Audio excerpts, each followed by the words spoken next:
You guys need a minute or ready to go?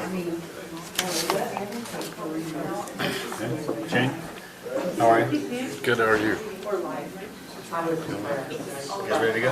Hey, Gary, before you go, the one for weed ears, they're not here yet. I know. Well, let's do it, and then if they show up by the time we do all our stuff. The one I'm in their house for them, Need his attention. was built in their house, so should I declare conflict? Just, you don't have to declare conflict, just say, just state it. Yeah, I just, You can still vote, you just state. Yeah, I can tell you what they're doing. you just have to, you don't have a conflict, but just state it. Yeah, okay, I just wanted to be upfront, I don't want any problems for them. No, that's your fault. Okay. All right, well, welcome, everyone. Thanks for coming out to our Planning Commission meeting tonight. We're going to start with a word of prayer from Member Little, and after that, if you would please rise and join me for the Pledge of Allegiance. Our dear Heavenly Father, we thank Thee for the opportunity that we could come together as a community to discuss the matters and be able to figure out what's best to fit our community. Father, we pray for Thy guidance and direction, pray for love to be in our hearts, and we can be able to find agreements and be able to make the decisions we need to. Father, we pray for Thy blessings and all the things that Thou seest we stand in need of. In the name of Jesus Christ. Amen.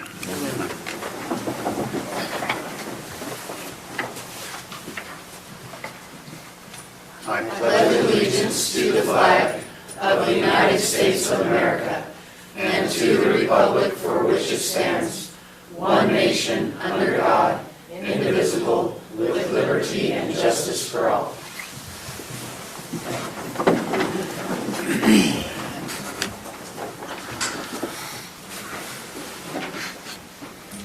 Okay. Any questions on the agenda for tonight? Or any discussion on the order? Okay. Mr. Chair, I move we approve the agenda with the following changes. We move item 10 up to the top, right after public comment, and move number 9 after the number 10, and then follow with 6, 7, and 8. Second. Okay. We have a motion and a second. All those in favor? Aye. Agenda has changed. Okay, any conflict of interest or any members of the Planning Commission for anything on the agenda tonight? Yeah, Chairman, I'd just like to mention with, I don't know, what number was it, Debbie? It'll be number 9. Number 9, that I am in the process of building them a house. I don't have a conflict, but I just like to state that for the record, if there's a problem. Okay. Anybody else? Okay. We're going to move on to a time of public comment. We do have a public hearing for the proposed development agreement for the basin. And so we will have a time set aside specifically for the public to comment on that as part of a public hearing. But we'd like to open up every one of our meetings for an opportunity for the public to just come up and comment on anything else that's on the agenda that's not a public hearing, or anything else, any concerns that you have in the county that you'd like to hear. So we're going to start that now. I just ask if you come up that you state your name for the record so people know who you are and where you live, and speak clearly into the microphone. Thanks. No? Can you guys hear me out there?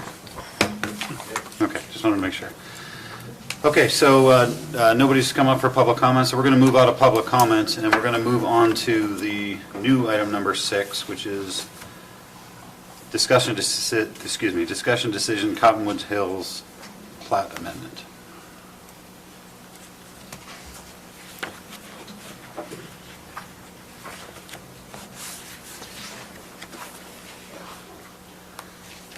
Good evening. The Cottonwood Hills plat amendment in the memo that we had submitted to you in the staff report, we have not received the changes back from the applicant. to fulfill our code, and so staff recommends postponing this until we Okay. get that back. All right. Someone want to make a motion on that? What date do you I would say the next meeting, so this is November 14th. Okay, Mr. I'm sorry. Go ahead, Justin. Sure, Mr. Chair, I would recommend that we propose the Cottonwood Hills Amendment number 5 to the next meeting. Okay, Second. we have a motion, we have a second. All those in favor? Aye. Motion passes. On to the next agenda item, which is now Whittier CUP. Is the applicant here? Oh. They're, Yeah, yeah, that sounds good. they're on their way, so they're not gonna make it in time. Well, if staff does presentation, we can always, if they don't make it here on time for a comment, we could table it Okay. and move on to the next one. And then just pick it back up in the next order. All right. Yeah. Or do you want to do that now? Their goal was to kind of put it up because, yeah, let's go ahead and, if you guys are okay with that, we'll just press. Okay. So what are we doing? I'll talk We're just going to slow. let staff present. and She's then- going to talk slow. And then we'll give them an opportunity to, we'll table, we could potentially table it after we hear from staff. Maybe they'll get here in time. So you're in the meeting. Are they coming up, Shane, do you know if they're coming up from? Yeah, they just was not gonna be here at first because they thought this was the end of the agenda. Okay. The application before you is for a conditional use permit for a dog kennel. The applicant is Kansas and Lisa Whittier. They are building a house out here on 300 West, or Field Street as most people know it. And they have asked for a kennel license because they raise English bulldogs, or not English bulldogs, they raise Frenchies. French bulldogs, right? And so they have proposed, I mean, you can, as presented in the staff report, it is a conditional use permit to level 2, which means it comes to you, you're the planning commission is the land use authority. Our definitions for a kennel is any premise where 3 or more dogs or 5 or more cats older than 4 months are kept for the purpose of boarding, keeping, breeding, buying, grooming, holding, or for adoption, letting for hire, training for profit, or selling. It is allowed in the A20 zone, which is what their property sits in. The site plan, this here is their proposed home, which is currently being built. Thank you. They have an agricultural barn here, and they'll be putting a few kennels here, and they'll be housing some inside because they're small dogs. They're not big dogs, so it's not a large breed. They said in their proposal that it would be up to about 11 dogs, I believe. So what staff is recommending is that the applicant not board more than 12 dogs at a time.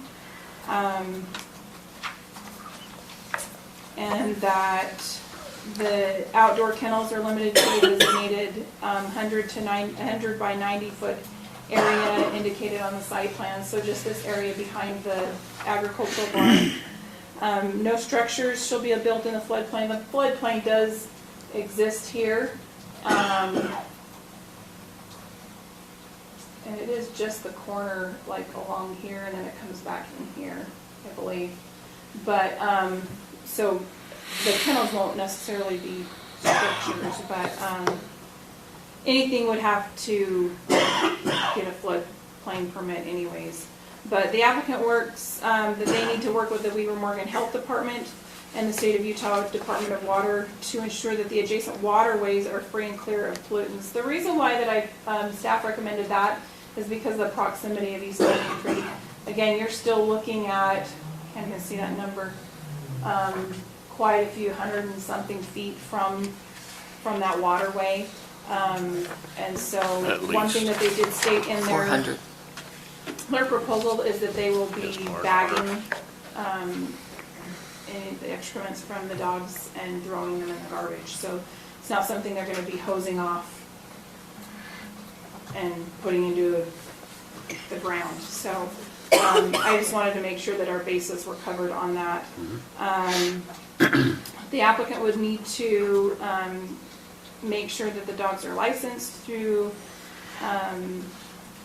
the sheriff's department, through animal control, and that they need to schedule any site inspections through the Weaver Morgan Health Department, and that they get a business license, and that they follow our requirements for operation.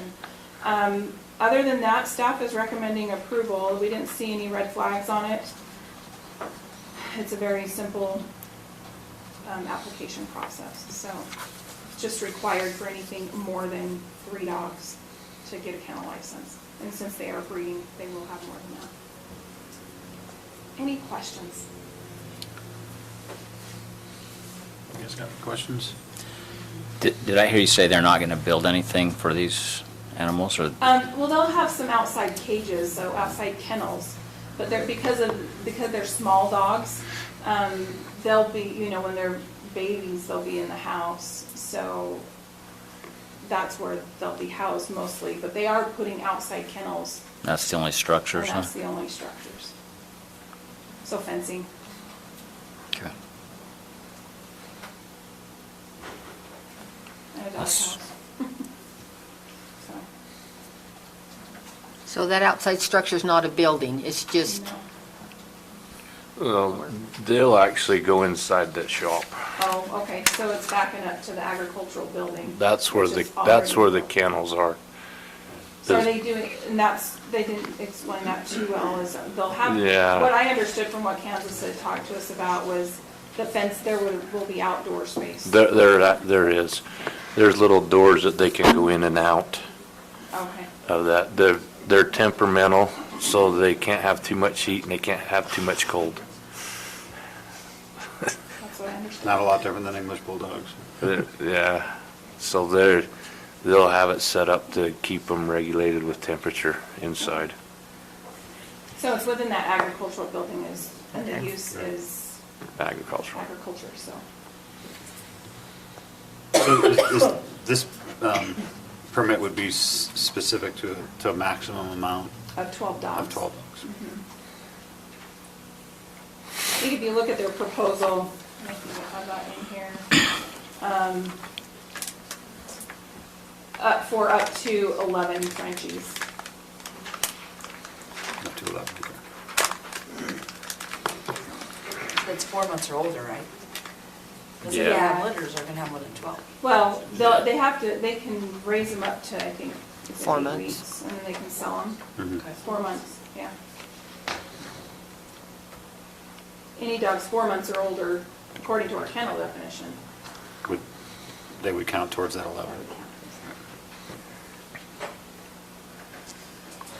So, my question is, does the applicant have to be here? Not necessarily. Not unless you have questions for him. If you have specific questions for the applicant, then I would table it until they get here. Okay. What's the closest neighbors, Gina, to them? Oh, the closest neighbors are up here, Richville, Mountain View, Vista Estates. So That's where we've got, Saunders. it's over 1,000 feet. And there's nothing on either side of them here. I noticed there's anti-barking fences. What's an anti-barking fence? You know? It's an electric collar, and then it's wires, so if they bark, Uh, they're, Okay, thank you. They'll get a little sting. All right.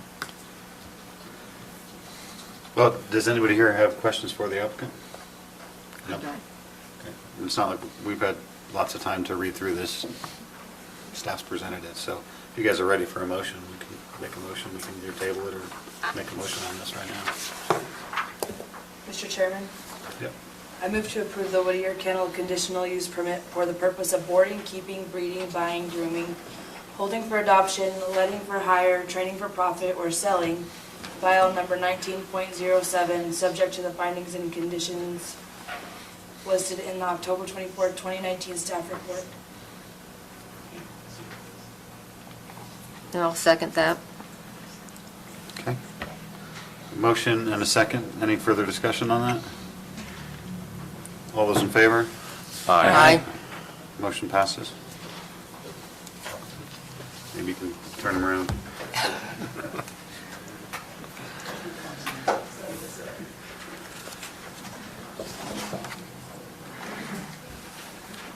We don't often get a lot of public out, so it's good for you guys to see some of the other things rather than, most of the time we talk about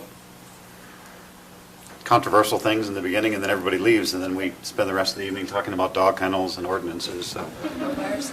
That was all for your benefit, so you can see how this works.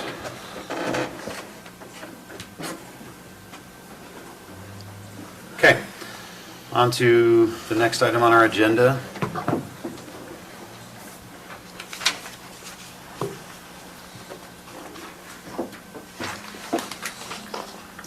Good evening, my name is Lance Evans, I'm the planning director, and this is a request for, from CW Land for the Basin Development Agreement for a mixed-use subdivision for 269 lots in the town center area of Mountain Green. They're proposing these 269 lots on 54 acres, 152 townhomes, 49 patio homes, and 57 single-family units. There's 1.7 acres designated as mixed use. That's along the highway. Could you go to the class?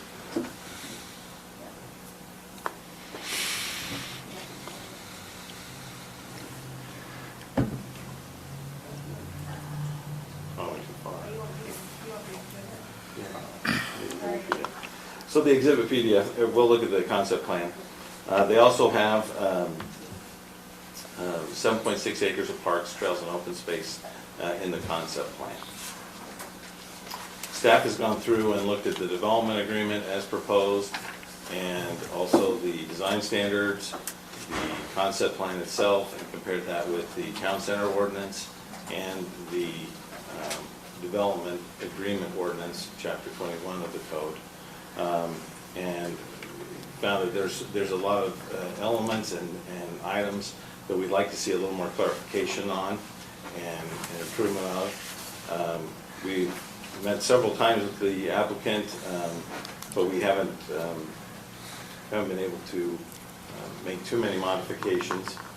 Let me back up and walk you through the site, which is, this is Old Highway Road, Trappers Loop Road. This is Rollins Ranch neighborhood, the new Mountain Green Middle School.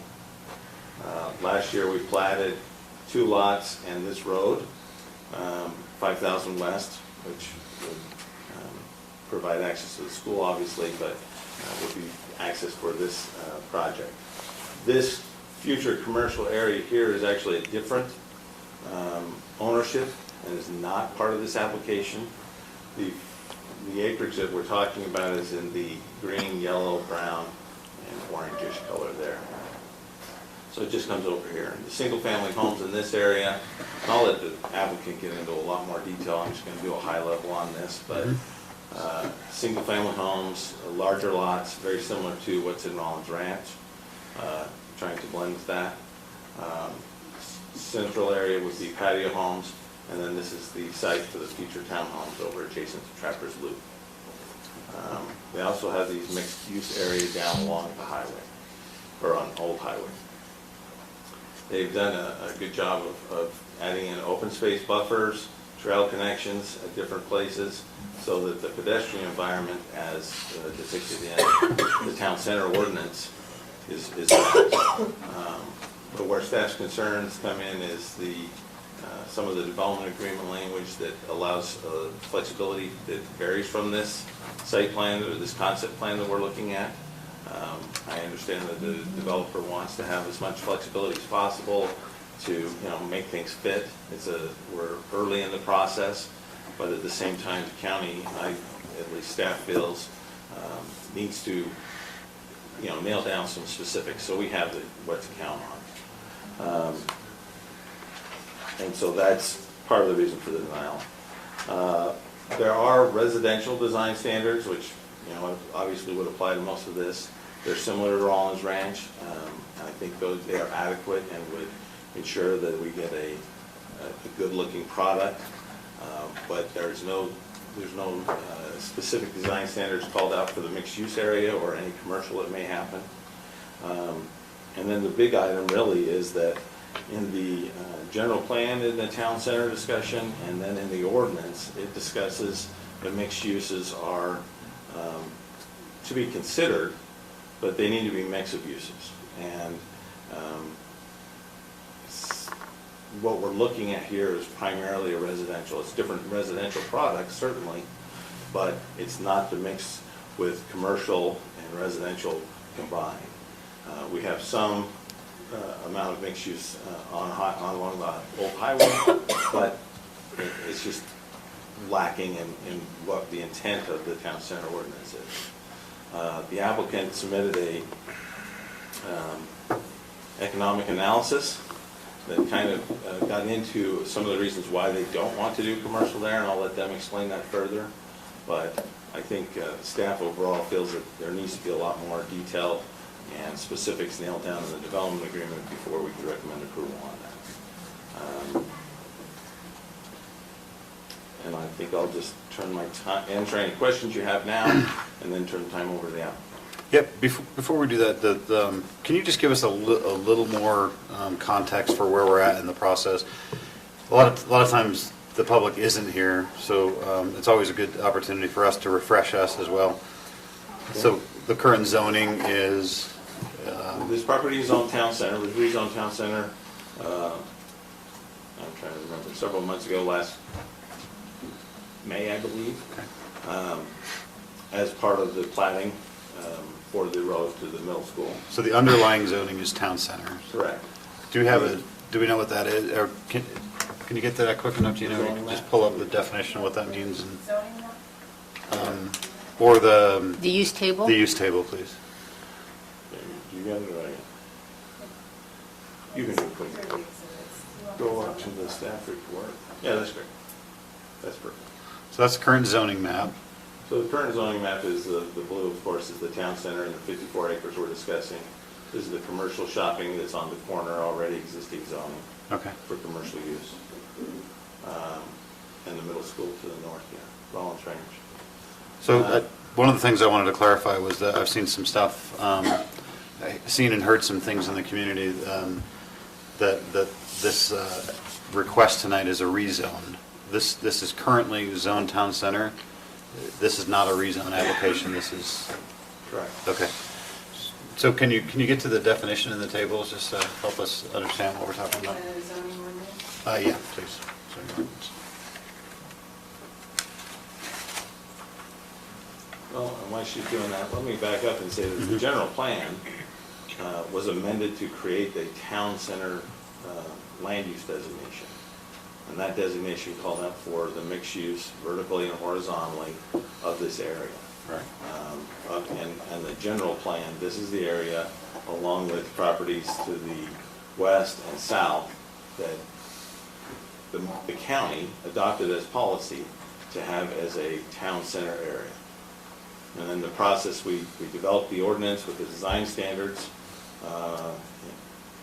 over a year ago, about a year ago. Mm-hmm. And then that was allowed for the property to be rezoned to the town center zoning district. And so this is the first application we have. So this has gone through quite a process. We've been talking about this town center zone for several years. Yeah. It's finally coming to fruition and getting it. Well, one of the major confusing points is that in the general plan, and most people don't know what that means, but the general plan is a advisory document. What's the right terminology for it? I think that's accurate. This is accurate.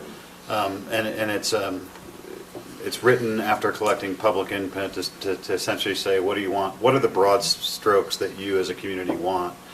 And then in that, excuse me, in that document, we define this concept of town center. And then later on, over the course of several years, we wrote an ordinance to define a zone for town center. So the two things have the same name, but they're two very, very different things, right? The One's a vision, one vision, okay? and the other is the implementation ordinance. So right now, the underlying zoning, though, it has been zoned and is defined as this here. Right. And- Combination of business, commercial, entertainment, residential, and related activities. So that's what it's going for, is really a town center element. I think when you can think of dozens of cities where you can see that concept, where you have that active mix of not just residential. So if it's already zoned town center, then what is the heart of this application in this process then? So then this application is all town centers, design standards, or the town center ordinance required a development agreement to outline the specific design standards for residential and commercial. The ordinance itself outlines what we want to see, how lots and blocks are formed, the size and shape of them, but then we get into the design standards of the architecture, landscaping, we had an open space element, and those were all in the town center zoning standards. And then to implement that, because it's so unique, it's not a straight zoning where it's just zoned residential and, yeah, we're just putting houses there, and the setbacks and the height are the limits and controls. The town center ordinance outlines design standards that have to be met that in order to make the uses be allowed. So you've got to hit all those elements, and we use the development agreement as the tool to tie and commit county and the applicant and the property owner to those standards.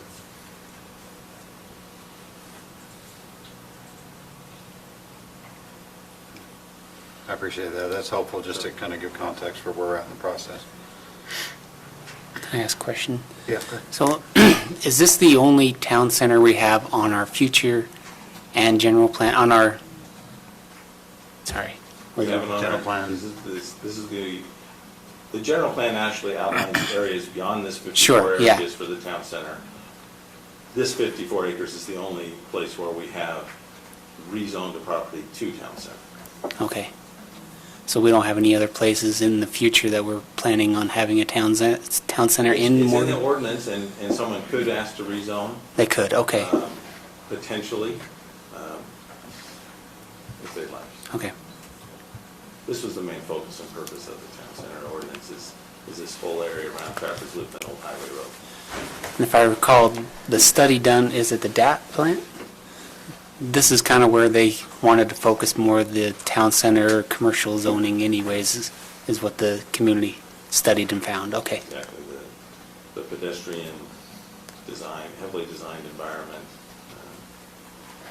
for a community center. Okay, thanks. Any other questions for staff?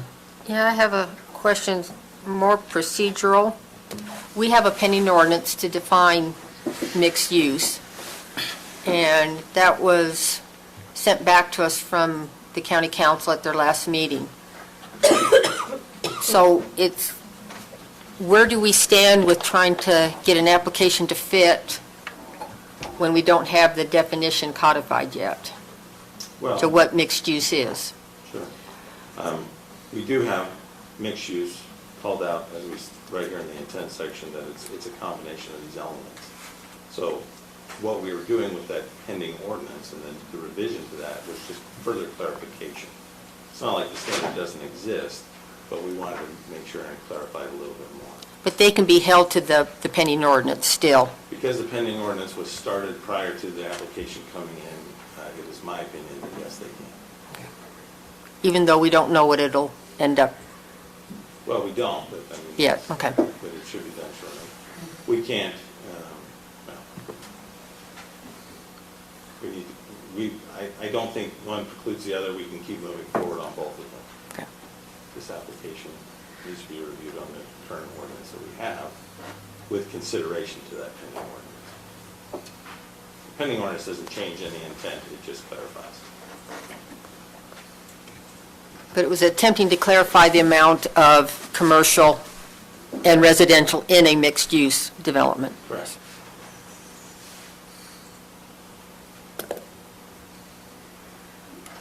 Okay, any other questions for staff? Oh, I'm sorry, I keep forgetting. Yep. We did get several letters this week from, I think we got 6 different letters. One of the letters was from at least 30 people, had their names on it. And some of the concerns that were brought up, and I think these people just couldn't make it tonight, so I wanted to just highlight really quickly some of the issues. One's saying basically they don't want more housing going into this area. They'd like to see the county allow businesses to come into Mountain Green. It's a good location for outside people to travel to, easy to get to. More concern about people and businesses coming in the area. Okay with a certain level, but not high-density housing. And would like single-family homes on a quarter acre. I'm doing a quick summation. You guys have these letters.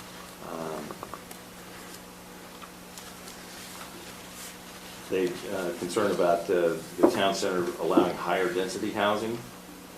Let's see. Do not want more residential mixed use. And then concerned about the proposed development. Should be similar sized lots to the single-family dwellings immediately adjacent to Rollins Ranch. And I think they like those elements as well. So, just a quick. Good. So just before the applicant has an opportunity to come up, just to everybody has an idea how this normally flows and the way we'll do it tonight, is it's a public hearing for this portion. So we'll open it for public hearing and allow the public to come up and give comment. We'd like to hear from the applicant first, but then also let the applicant listen to what the public has to say, and we'll surely give the applicant an opportunity to speak to some of those things later. The reason I say that up front is whenever we get a room full of people, people tend to get, sometimes people can talk over each other or shout comments and stuff like that, and we just want to kind of say ahead of time, no, don't do that. Please give everybody an opportunity to speak, and let's listen to everybody. We don't normally have a time limit unless the room is absolutely packed. Having said that, please, for when we do get to public comment, you guys have an opportunity to come up. Just be aware that you've got other people that want to talk. So don't go on for too long of a period of time. Otherwise, we may have to ask you to just kind of narrow it down a little bit. So anyway, I wanted to set the stage so you guys have some idea of how we want to do business tonight. Having said that, if the applicant's here, if you'd like to come up and present anything.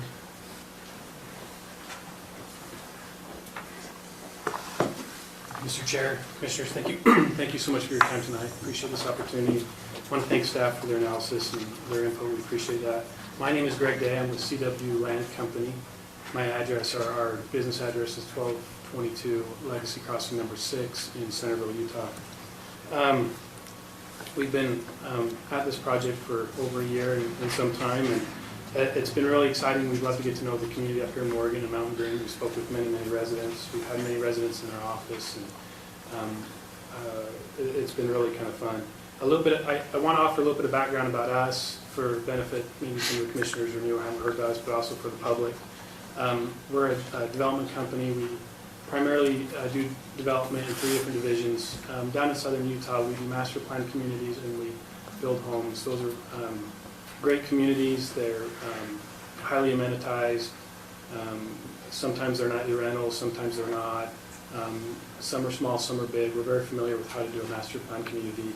Up here in northern Utah, we have a division that does business down in the Salt Lake City core, so they have a lot of experience with some of those challenges there. And then I'm in the division that does master plan communities up here, and we're running about 7 right now, master plan communities. Our largest one's just approximately 800 units. and our smallest one's 15 units in Davis County. We're local, we're not out of state. We live here, we're from here, we enjoy the Wasatch Front. We have children here, so we feel like we understand a lot of the concerns. I want to talk a little bit about this project, and I do want to address a few of the things brought up by staff as it relates to development agreement. And maybe the first comment is just maybe asking the chair, is this public hearing specific to the development agreement, or is this about the two other things that are coming after? Let's see how we got it advertised here to be The sure. agenda is development The- agreement. Specific to the development agreement, that's how we have it advertised. I'll try to keep my comments to that. If you guys Okay. have any questions for me, I'm more than happy to answer them. Okay. But first of all, I want to talk about the commercial design standards. I think we're okay with the design. So development agreement, as we've been advised, is when you depart from zoning or you need further clarification from zoning. We're okay with the commercial design standards that are within the town center ordinance. We're okay to comply with those. We feel they're very attractive and they work. Now, if we want additional clarifications, I think we're more than happy to provide those. We don't intend to do something that departs from that or divorces our development from those commercial design standards. But again, we're more than happy to provide additional clarification if needed. It was talked about flexibility, and I think the concern is we show a plan and we come back and we bait and switch and do something completely different from the plan. And I think the concern of flexibility is that, and I can just reassure you can adjust the language. That's not what we're saying. What we're saying is that oftentimes when you do a plan like this, you start out and maybe the box looks like this, but when you get down the road, it needs to change shape slightly, and that's what it is. We disclose the number of units in there and the type of units, and those will be binding, of course, but the flexibility we are requesting are merely is that as we get into more detail, maybe there's some engineering things that need a little bit bigger cul-de-sac, or maybe the road needs to turn just a little bit, and that's the flexibility that we desire within the development agreement. And again, we can adjust the language. I want to talk a little bit about the pending ordinance that was brought up. We applied under the previous ordinance.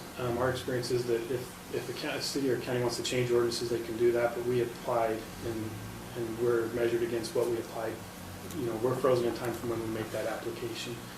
I think that's important because whatever your application is, if you were to make application and then the city would or county would change it on you in the middle of it because they don't like what you're proposing, I think you can see many applications, whether it's a dog kennel or whether it's a building permit or whatever, it'd be very, very difficult, it'd be a little bit chaotic. So I just want to kind of put that out there. I want to talk a lot about the commercial. I think that's one of the big concerns as I understand it, and within the development agreement. I want to reference the analytics study that we brought forward and we spent a lot of money and time doing. As we got into this project, we talked a lot within the brokerage community, the commercial brokerage community. We talked with some local businesses, and we very much understand the desire for a town center and how to execute that. What we found is that while there's a desire for business up here, there's not a huge need for it. Not a lot of businesses wanted to come up here because they felt there wasn't enough customers to come up here. There's a lot of maybe people who want a little bit of flexibility in the commercial space they want. It could be like a plumber or a contractor, could be an insurance guy, more service-oriented businesses that wanted to come up here. But in terms of sheer retail, we just didn't find any interest at all. And I don't say that, I'm just trying to be very upfront with that. So we commissioned a study to better understand that, and that was that included in the packet? Just some real quick statistics regarding that, and it's on page 16. And, you know, I think this sort of evidenced a lot of our concerns with doing a mixed use. And so what this did is this did analysis and basically said, how many new households do you need to do the different commercial segments and to bring in the commercial segments into this particular site. Before I kind of get going, you're 7 minutes from, you guys probably know this, depends on traffic, but you're about 7 to 10 minutes from South Ogden. And there's a lot of resources there in terms of retail. And so in order to get a retail person to come up here, I'll just pick some off here. To get a food and beverage store, so maybe that's, call it a Ridley's or a small grocery, you need additional 2,200 households to come up into the 5-mile radius in order to supply for them. That's not to say you may find someone who wants to take a risk and come up, but according to the analysis, you need almost 2,200 more residents to do that. Food and services, so like a restaurant, it says you need about 358 to get a standalone kind of restaurant store, some guy to come up. You probably won't get a national chain, or maybe you'll get a local operator, but to get a national chain to come in, an Olive Garden, for example, I don't think they would do that for quite some time. But needless to say, almost 358 new households would need to come for that. General merchandise, this is a big box, so Walmart, maybe the county wants Walmart, maybe not, but they need almost 6,200 additional households to bring that up. To come up here, a gas station, 1,400. I will qualify that because there's a lot of pass-through traffic going up to Pine View, so maybe there would be a need for an additional gas station. But according to these guys, it's 1,400 new households. And on it goes, and almost every segment you need another 1,000 households. Now, I say that because I think how we execute the town center is very important. Just to put commercial up there and to leave it vacant, that's not very productive. Rather, we want to scale and size our project to the need that we can bring and the value that we can bring. You'll see that we put just under 2 acres of commercial on the front of Highway 89, or excuse me, Highway 30. A couple reasons why that's selected. Obviously, visibility is really important when you're operating a business. You want to make sure that you're visible, and that's obviously the most visible. Up on Trappers Loop, the property sits low because of the mining operations that occurred, so visibility is very difficult up there. So concentrating that. We did show in one diagram the corner. We don't own the corner. We're not part of that, but that's obviously the most prominent place for a commercial business to go. More than likely, a business is going to go on that corner before they would attempt to come off the corner. In addition to that, access is very important when you operate a business and making sure your customers can get in and out of the project. That's the logic path behind it. We're open to suggestions. We're more than happy to kind of work, but I want to make sure that the logic path is very clear on why we're doing what we're doing. It's not just there's a very clear logic path to that. In addition to that, there's plenty of opportunities for commercial within the Mountain Green. You got to the south. I don't know much about that development, but I believe there's some commercial that's planned down there or over inside.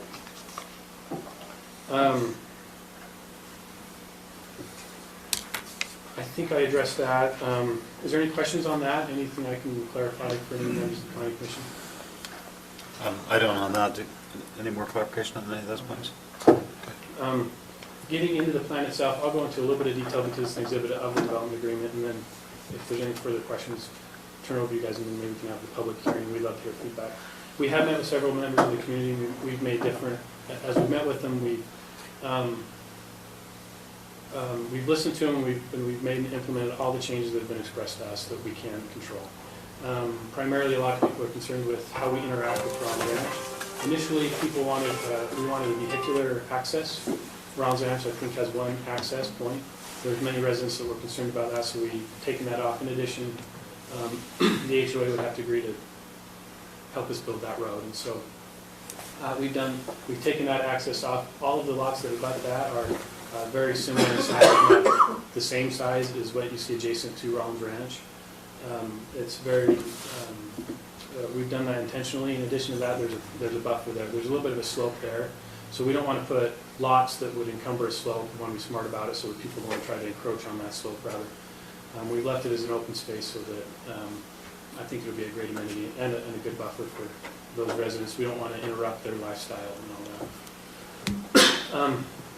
We've heard a lot of people talk about, in fact, when I left the rezone, I was approached by maybe half a dozen people that want to stay in the community, that have lived here for a long time. They love the community, have big lots, and they're growing into retirement, and they want to maybe downsize a little bit.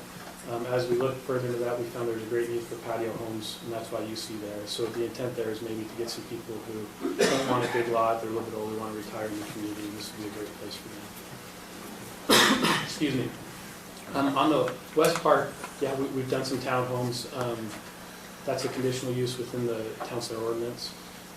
That's a great location for it. It adds a customer base for the future businesses. It's up against Trappers Loop. It's away from the single-family homes. It sits down low. It's very well buffered. It's very well not interrupting people's views. We think it's a very great location for that. In addition to that, it's just north of where that corner is, so that they can interact very easily with the commercial. When I say easily, I mean walking to back and forth. It's also just below the school.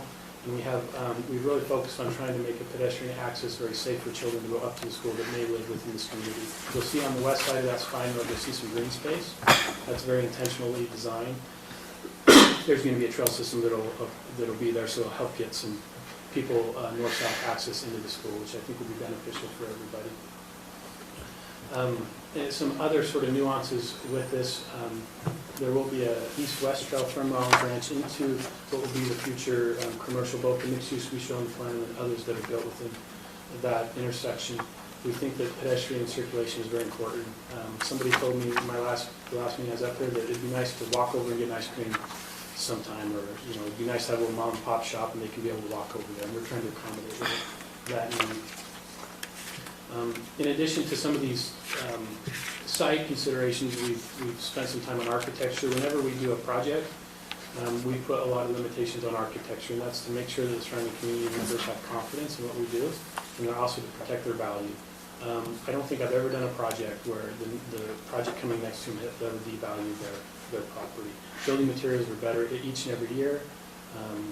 Building standards increase each and every year, and so we've included a lot of residential building standards that we hope will help reinforce that idea. Right now, we're slated to do kind of a mountain modern. We think it's a very attractive palette of building materials, and we're very confident it would be a great thing. There's some other elements to this plan that I can share a little bit later, but for the most part, I feel like that's a pretty good overview of what we're doing. Again, we feel like it's very well thought out, and what we present is a plan that we think will be very beneficial to the community. It takes a lot of the concerns that we've received through various public hearings, and we're more than happy to take additional comments today. Is there any questions for me?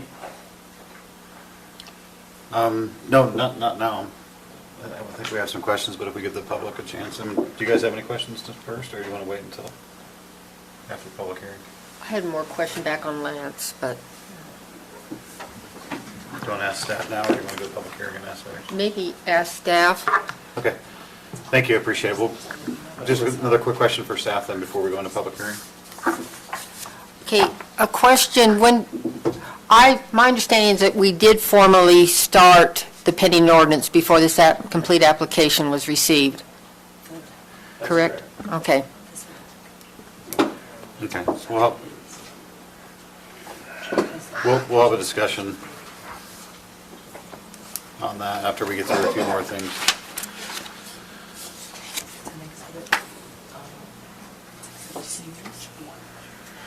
Chairman Ross. So the Town Center Zoning District Amendment application was submitted and started on June 4th. The application was received on July 17th Okay. from CWA.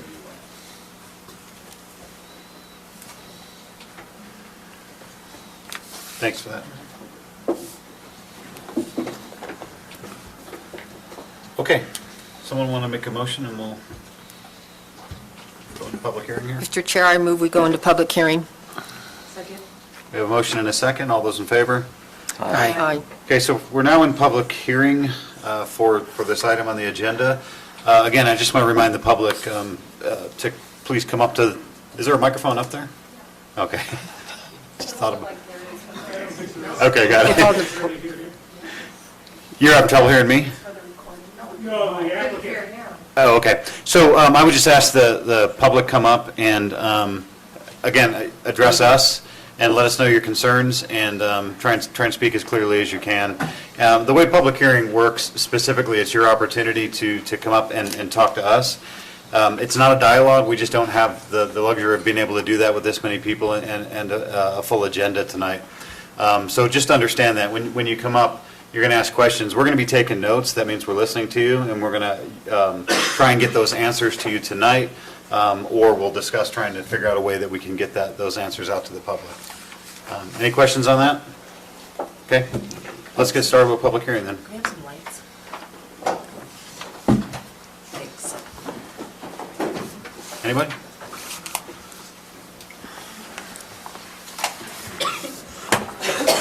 There's this little silver thing in the microphone. It's recording. We were confused. Hello, Planning Commission. My name is Brent Harm. I live on the very west end of the county, in fact, next to Gary. And if your neighbors wear you out as much as they wear him out, you have my sympathy. You know, this is all stuff, I guess I'm telling you, but I'm assuming you already know. It's for the proposal here.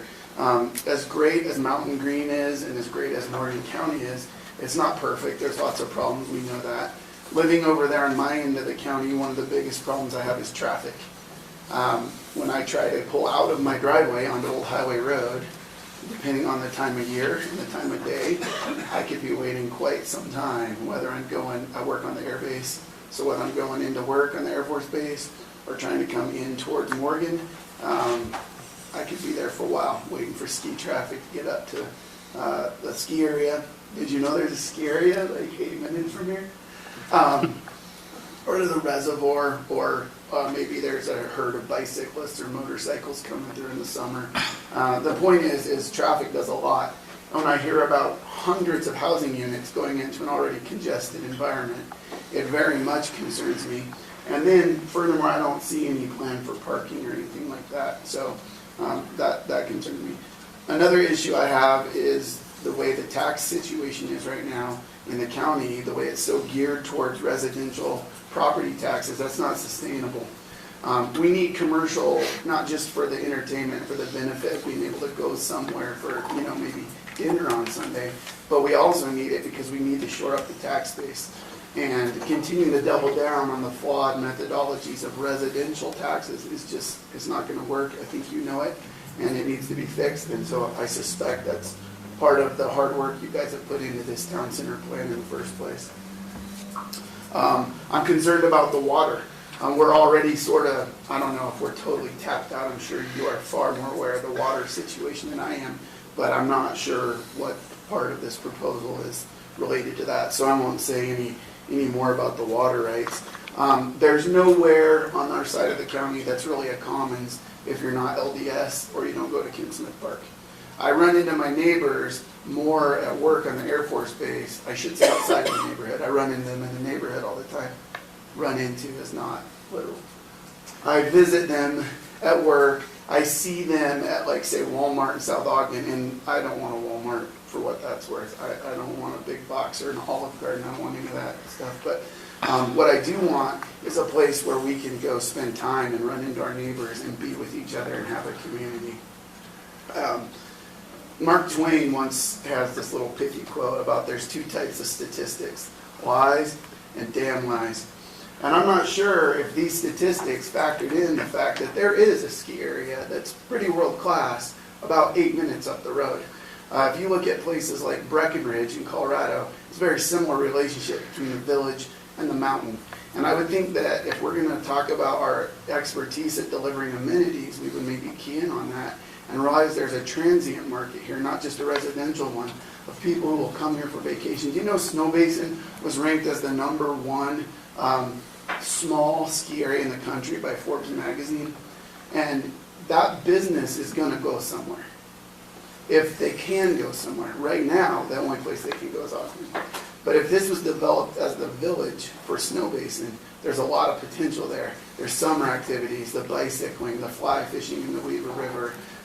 I mean, it doesn't take much of a vision to see there's more here than just the residents. And so for those sort of reasons, just to sort of summarize my reasons, I want to encourage you to, keep the mixed use part of mixed in the equation and really push towards doing what's better for the community than just for a small subset of profit making. Thank you. Thank you.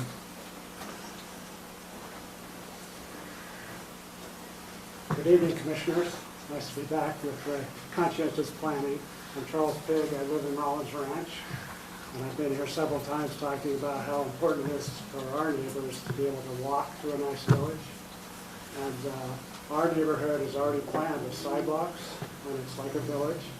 And this plan looks very sensible to combine to it, because we can walk down the streets and sidewalks to the planned village, which is happening both here and along the Old Road and also the Johnson property. And so my suggestion is to try to coordinate those two things, because the Mountain Green Village actually is a much bigger site. And right across the street from this, it has already in the development agreement a proposal for a commercial center. And that's part of what you call a town center, should be. And the next point is really when you say town center, and again, I don't know if you remember, but I do have an architectural office and I do retail mixed-use planning, so I have a lot of experience. And town center can mean either a dense town like Station Park, and that's a town center. And that has a mixed use with hotel and office, and then it has convenience retail and parking lots. So that's a solution that is an example of what's happening in Utah. I would say here, though, what we want is a village. We don't really want a town center. We don't want that kind of density. We want this to be 2, 3, maybe 4 stories at the most. And that's the kind of scale that would be very comfortable.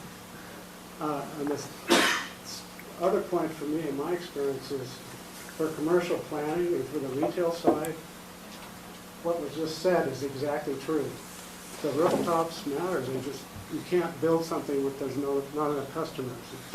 It's a failure ready to happen, and people have tried it, and it's just not wise.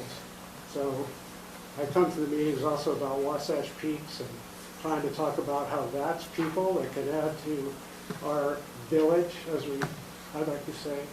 And I hope that that village is actually the old road, maybe a little bit of this site, but it's really the south site below that has more area. And that site also has single-family homes, it has townhomes, and it has kind of a commercial center. So those 3 things actually are a big component to this. And seeing them isolated doesn't help. You have to see it together and have a plan for that whole thing as being your village or your town center, and that would be the most wise. So summarizing, I think this is very sensible because it is densifying in a way to get people to be living here to support the commercial. And that's required. You can't do it any different. It has to be based on the population of customers. So, and I think the bit about the 2 acres along the old road, I mean, maybe there could be a little more up that street that goes up to the middle school, just because that's good frontage, to make that corner. That's very sensible. It's just very sensible to start. And let this be part of the larger thing that's developing to the south. The other part of it is, for walkability, our neighborhood, I checked, I looked at Google Earth, 10-minute walk from the whole neighborhood to this old road. And I looked at the other side on the Mountain Green Village, that's 10-minute walk from the far corner. That's perfect, 10-minute walk. So the planning we've all done has kind of made these ingredients to all come together. So let's try to consider it as a whole. But meanwhile, this is very sensible to have the single-family homes, the patio homes, and the townhomes that make the village get a little denser as it comes in around those commercial elements and tries to mix it in. Thanks for the opportunity. Okay, thank you. Thanks for the good work you all do making this work. Thank you.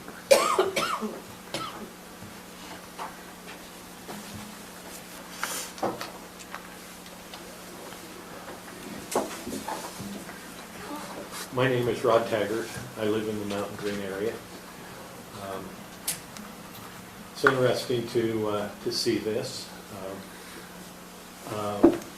I am a little concerned about more residential going in without a place for commercial.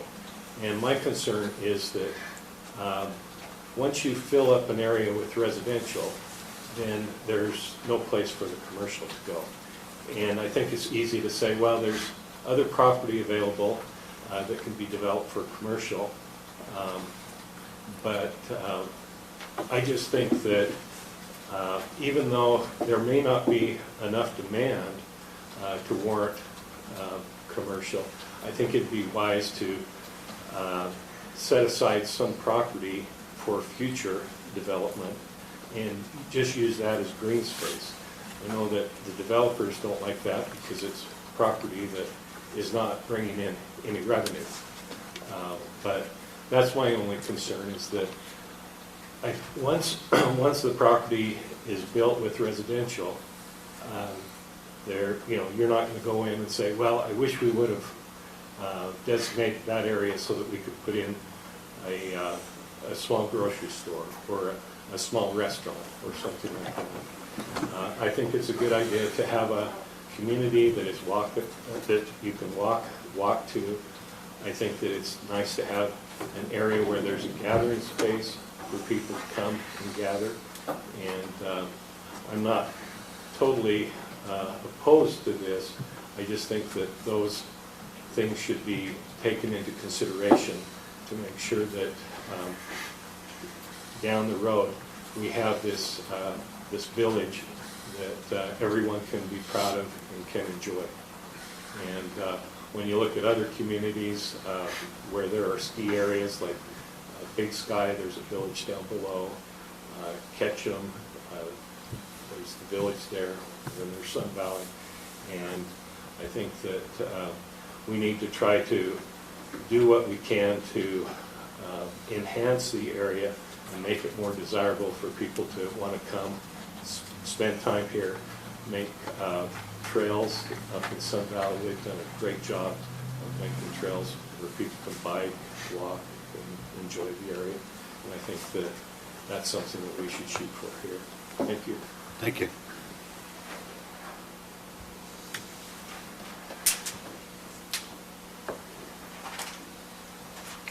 Anybody else? Wade Warner, representing the Warners. We have adjacent property on the southeast portion of that development. Just a couple of concerns that we have is on the east side, on the lower east side, with the smaller lot sizes, concerned about the depreciation of our property with that. And then also the other concern would be, currently there is a old Trapper Loop Road that goes up the east side on the green plot there. I don't know what the plan would be with that, if that would be fenced off, or how farmers and others would continue to use that road. That is a limited use road by only the landowners up there, but it is used in order to get farm equipment and other equipment up the old Trapper Loop area. So again, don't particularly like the smaller lot sizes. I think Mountain Green is more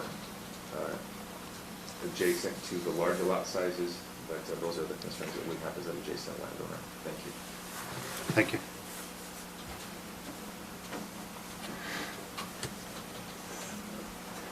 Anybody else? I forgot. The reason I like the densification of the residential and the walkability, it means people aren't driving. And that's the way you limit traffic, by having the density of the people living there being able to walk. They don't have to use their cars.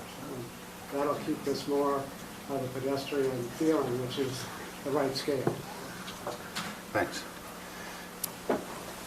Hey, I'm Brett Robinson. I live in Rollins Ranch. We moved here from the southeast about a year and a half ago, so I don't have my finger on the pulse of, how everything works around here, but we love living here. It's awesome, and I like his plan. That looks fantastic. A couple of questions, I guess, really is what I have, and this may not be the format for it or the forum for it, but I noticed up until a couple of months ago that you could, when you're driving on Old Highway West or Old West Highway, whatever it is, about the time you hit the entrance to Rollins Ranch, the lines in the road totally turn from smooth and line to, you can't see the line at night. It was almost hazardous. So I'm not sure what's going on with that. But I do know that we're building lots in Rollins Ranch up on the north part of it right now. So there's a lot of dump trucks driving past my house. And if you look at my truck out there, I got a lot of stars in the windshield. What I'm wondering is, during the construction process and after the construction process, how's that? What's that going to do to the roads that are not in super good shape right now? Who fixes them? Who's on the hook for that? And so again, maybe this is not the right format for this, or the time to ask that question. But I know it seems kind of weird. I don't know if you heard what I was explaining before. It's not really a dialogue. We are writing down your questions, and we'll try and get everybody's question answered. So all right. It just doesn't work to be sitting up here to having a dialogue with every person. But right on. We got it. So I'm doing okay? You're doing good. Okay. And, yeah, the only concern, I like what Brent was saying about the transient stuff as far as, pumping into the community as far as revenue. I'm a little concerned with the problems that can bring, but, there's give and take, so I understand that. Love the patio homes, I'll probably buy one when my son graduates high school. But, yeah, it looks awesome. I'm just I'm a little concerned with what's gonna happen, pardon our progress during the work and immediately after, with the infrastructure to support, because those trucks, they're heavy and they're frequent and they're constant. So, and is there gonna be a traffic light? Because like he was saying, trying to just pull out with all the ski traffic and, now you got more people coming in. I would like to see some commercial. I like that too. So that's all I got. That's great, Pat, thank you.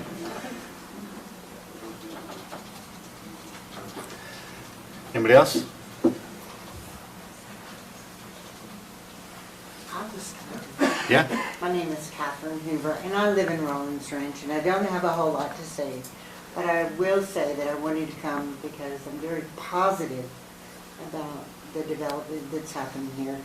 And me and my two neighbors right here will be looking out of our patio exactly at it. And the idea that we're looking at homes versus, a lot of commercial type businesses is very positive for me. But I think it looks like they're doing a really good job, and I'm glad it looks like that. Thank you. Hi, I'm Mary Jo Johnston. I live here on the west end of Rollins Ranch also. And when I first looked at that and I heard it was 259, it really took me back. I thought that was way too many dense people. 259 areas, but then you add all the other people and the traffic and everything else. I think roundabouts would be maybe helpful on the roads a little bit. I've driven around in those in Riverdale and they seem to work, keep the traffic moving. I know that the grade really drops off right there. As far as us up in Rollins Ranch, we don't see any of that at all. I'd have a problem if it was going to really block my view, but we don't. And I like the idea of homes rather than maybe a lot of commercial, but I think there's more commercial to come in than that. I'd like to see, because the gentleman mentioned about big areas like an Olive Garden. Who wants an olive? I think an Olive Garden up here. No, but a pizza place, a hamburger place, something hometown. I think what we're looking at is to get some services or kind of places. When you've got a bunch of moms up here, I'm a grandma of 16, but you've got a bunch of ladies that are driving down to South Ogden, Riverdale, for their services that I would imagine they'd like to have them up here if they possibly could. And I think there's too many. I like the idea of it. And I know the townhouses are down too. You wouldn't really see them. And I like how they've finished homes and townhouses and that in the Park City area. If that's something that kind of looked that it would be, it'd really look nice. I like the idea of the village feel too.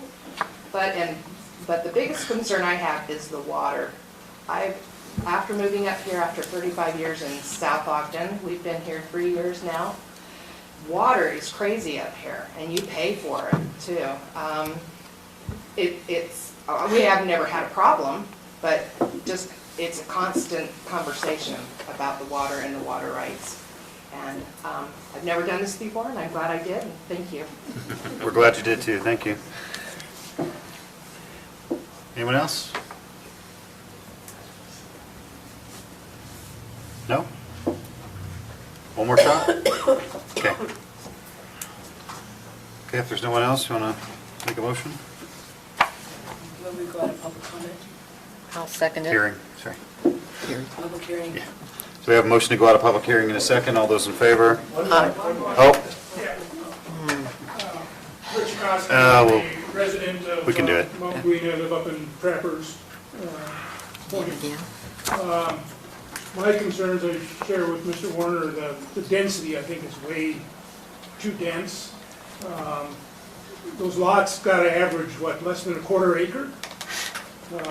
You know, the larger ones next to Rollins Ranch look like they may be a quarter acre, the other ones gotta be an eighth of an acre. And then the townhome, the patio home looked tiny. So I would really consider some of the design elements to look at less density. And I have a son who lives in Denver and lives in a very similar neighborhood where they have commercial in the front, townhomes, and then single-family homes. And a very attractive neighborhood, but the one thing that they did to make it very walkable is they have a lot of little pocket parks where just about every block has a park where the kids can go play. And I don't see any green space in there other than that hillside. So I think that's an element that you should consider, is putting some green space within the neighborhood that people can walk to and have public space that's available to all the homeowners. Because I can't imagine, the way houses are being built today, most of those lots will have very small yards because of the size of the lot and the propensity for people to build, 4,000, 5,000 square foot house, and there'll be very, very small yards. So that's my opinion. Thank you. Okay, thank you. Okay, for real now, any more? No, no seconds. We're going to try and get these things answered. All right? We have a motion motion and a second. All those in favor to go out of public hearing? Aye. Okay, so we're out of public hearing on this item. Okay, some low-hanging fruit, I think, for the public's benefit. There's some things staff we want to give the applicant a chance to address some of these things too, but I think some of these are staff questions that we can address. Would you, how about we just run through a couple of these that I've written down? You guys want to jump in? Number one, water. Not part of this, that will be something that has to happen with future applications, but it's not, this is early stuff, getting this concept, and, do we like this concept, is it the code, is there a development agreement? Water will definitely have to be required as they go into the subdivision process. So that's where that would be triggered, and I believe they're working on it and finalizing their details. They can tell you more about that, but Okay. that comes with subdivisions. So in the context of where we're at with this application, water is not a consideration. Is that, it's not something we have to talk about yet. It does need to say that they will have water, and there are 2 water districts there that can serve them. They meet that low bar, I guess I would say, for the development. But there's a lot more detail that still has to be worked out. So if I was the public and I was sitting there, I wouldn't like that answer, and here's why. No, I'm not saying that you didn't fail, Lance. But the question is, the overall question is, hey, there doesn't seem to be a lot of water up here. So I would just add to what you're saying, that although water is not an essential part of this discussion tonight necessarily, there are concerns with water in the Mountain Green area. But if someone were to come and make an application to build something here, they would have to have water at some point. Otherwise, you just couldn't build it. Right. And to back up, it's not in the development agreement requirements, per se. We need to look at it. I think they meet the threshold for the development agreement. The conditional use permit and the subdivision permits get into more detail and require more specifics. This application is just for the development agreement and this concept, and that's what I'm saying. It's not a specifically called out requirement on this application, but it is on the next. It's an extremely valuable question. It's just not something we can discuss it like tonight because it's not necessarily relevant to this particular phase of the application. I'd like to address there's a road question that was asked. I'd like to address that. I don't think a lot of people understand that UDOT owns the road to Trappers Loop and up. And that's why the road is so much better than Trappers Loop to the east.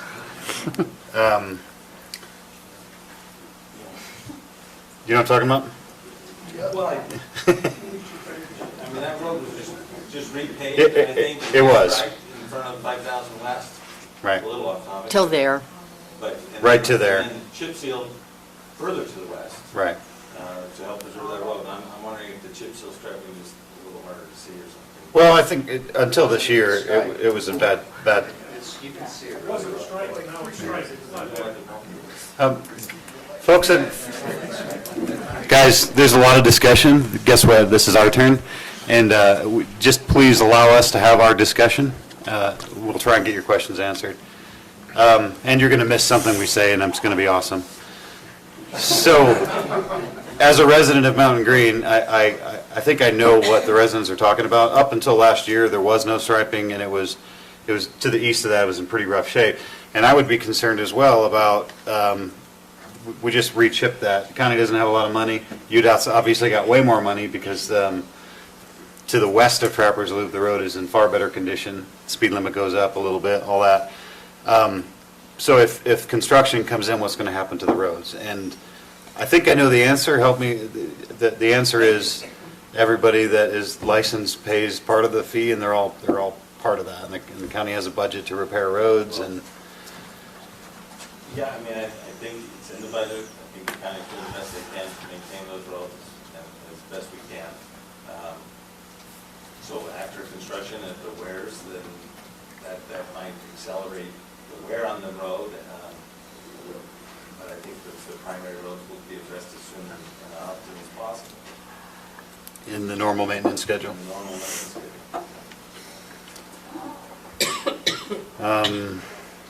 On roads, just to throw out one while we're thinking about it, the development agreement calls out for the roads that are proposed to be public. I believe that's correct.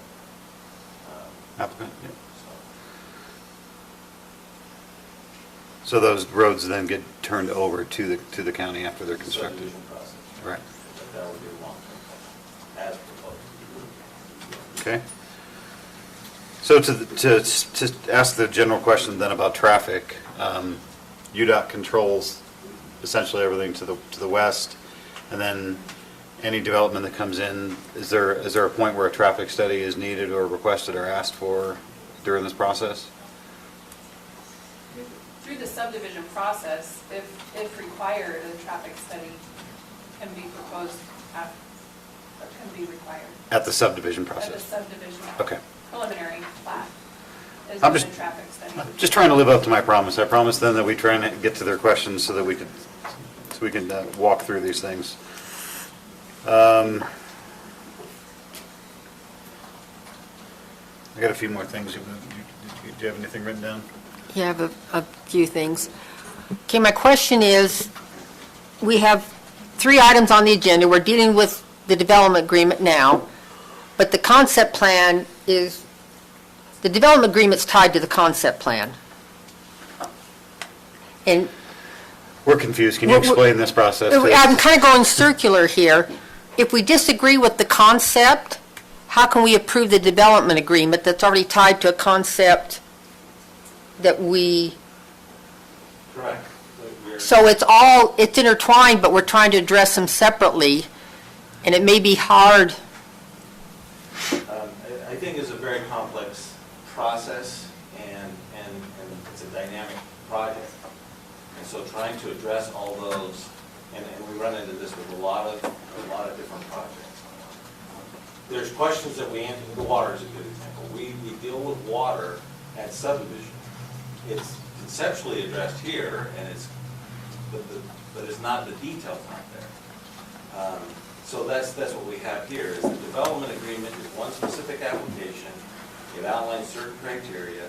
The concept plan is part of that development agreement. Do we like this configuration? Is it what we want? And that's the question that you want to answer on that development agreement. I'd like to break it into, and I think you have to break it into those specific things, because there are different sections of the code. And you lump it all together, it's really confusing. So I like to stay focused on, okay, here's the development agreement, chapter 21, town center ordinance that requires design standards and to be established through a development agreement. So that's what we're talking about on this application. Then we've got the conditional use permit, which, okay, let's look at the conditional use permit criteria. You know, and then the concept plan as well. So, you know, they've got different sets of criteria, and if you start overlapping them, it becomes too much to really get a clear understanding of it. But there's a lot of overlap. Right, I'm having a hard time separating the development agreement from the concept plan. No, the Like I said, I'm going The to, concept plan is a separate application. The concept plan that's is part of the development agreement. is an exhibit in the development agreement. Correct. So if we don't like the concept plan or have, say, we don't, it's not what we think the town center mixed-use requirement is, then we can, Then you would not approve. we would recommend a denial or table denial or postpone. Table or postpone of the development agreement. So and that is how that would be dealt with.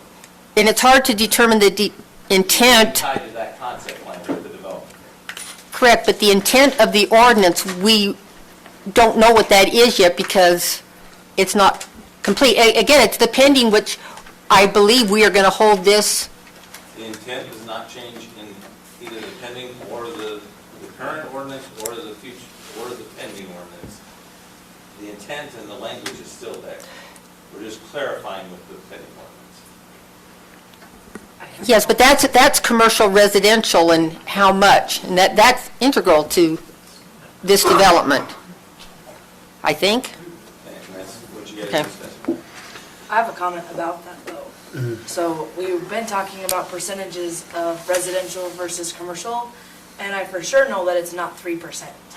Like the last time we were talking, it was 50-50-ish. So even with our discussion, whether it's pending or not, the 3% is not anywhere close to what we've already been discussing. Correct.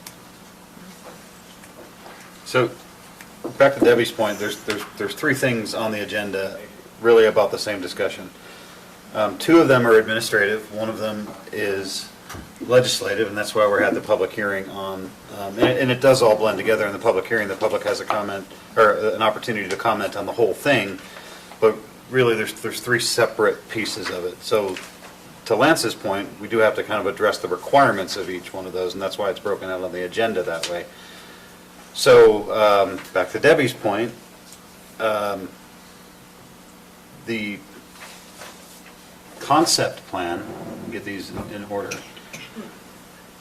An administrative discussion item on our agenda is the concept plan. I'm trying to figure out which comes first, the cart, the horse, because we have the legislative discussion, right? We're still in the middle of this topic, but there's elements of the applicant showed us elements of the concept plan, right? They're showing you a concept plan with the development. With the development agreement. We haven't had a discussion yet about the development agreement itself, which is part of our packet. There's a lot of details in that actual development agreement. So that's one thing. And then the third thing is the conditional use permit for the mixed-use development. So how do we talk about a conditional use permit that applies to a development agreement that hasn't been, we haven't made a motion on, that has elements of a conditional, or a concept plan? Okay, so, and that's why in the staff report, and I don't know if I made this clear enough, but the conditions of approval that would be required for the conditional use permit, one of those would have to be that the development agreement was done. You know, the example of, we did the subdivision of the 5000 West subdivision to create that road to the Mountain Green Middle School. That was conditioned upon the property being rezoned to town center. It didn't happen until that happened. This would be a similar situation if you wanted to go that far tonight, which is, here's our recommendation on the development agreement. Now we're reviewing the conditional use permit, and we gotta have that development agreement done first. So you would make that as a condition of approval of the conditional use permit. The problem with that is there's no deliverable to make a conditional use decision on, because for a conditional use permit, it's an attempt to mitigate concerns with existing standards. So if we don't have a product or a deliverable to Mitigate. That is correct. Okay, so we've clarified we have a problem. And another question, you are recommending denial of the development agreement. In your, procedurally, if we recommend denial, they can just come back again with a new application? So the planning commission is a Right, okay. recommendation to the Yeah. county council. So if you recommend the denial of And it goes, right. the development agreement, it would go to the county council for their review. And if it's denied there, then they have to start the whole process over? Start the whole That's, process. was my question, okay. So it seems to me for our own procedural discussion that we got to focus on the development agreement piece and then really see how that pops out the other end before we can figure out, we can even have a discussion on the concept or the conditional use permit. So let's focus, go back to focusing on the development agreement itself. So the development agreement is in the attachment to our packet.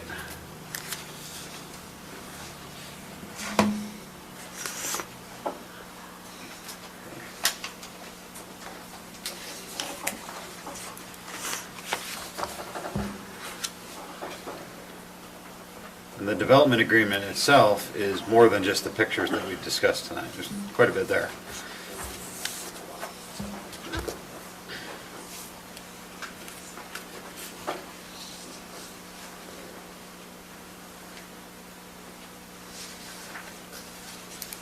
Let me get to it here real quick. While he's getting to that, Wade brought up about the old Trappers Loop Road. Would that be something that would need to be addressed in the development agreement? Because the old Trappers Loop Road kind of goes through that property.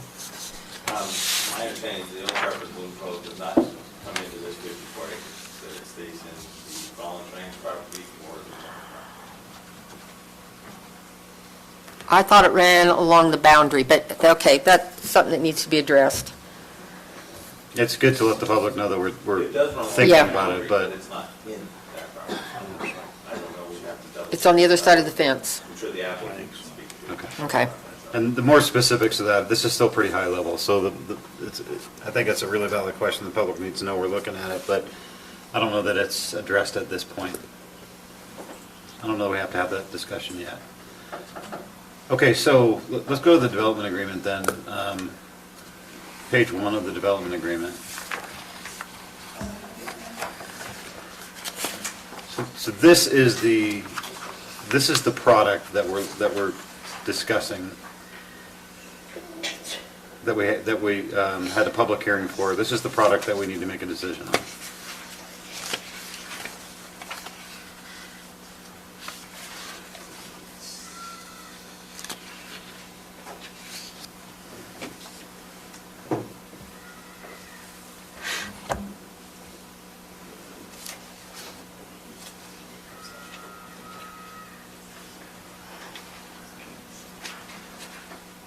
We can start talking about it if you guys have got it in your packet while it's getting pulled up on the screen here. Is it in our packet, right? It is, it's in the attachment, the big file that was on the drive.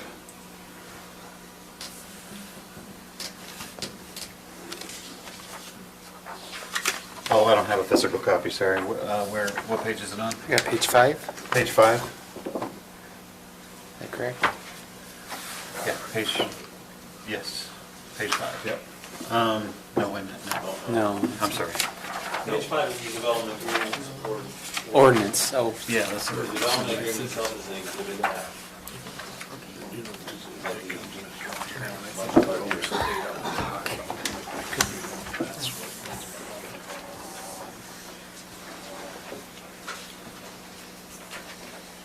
Let me know when you guys are there. Okay.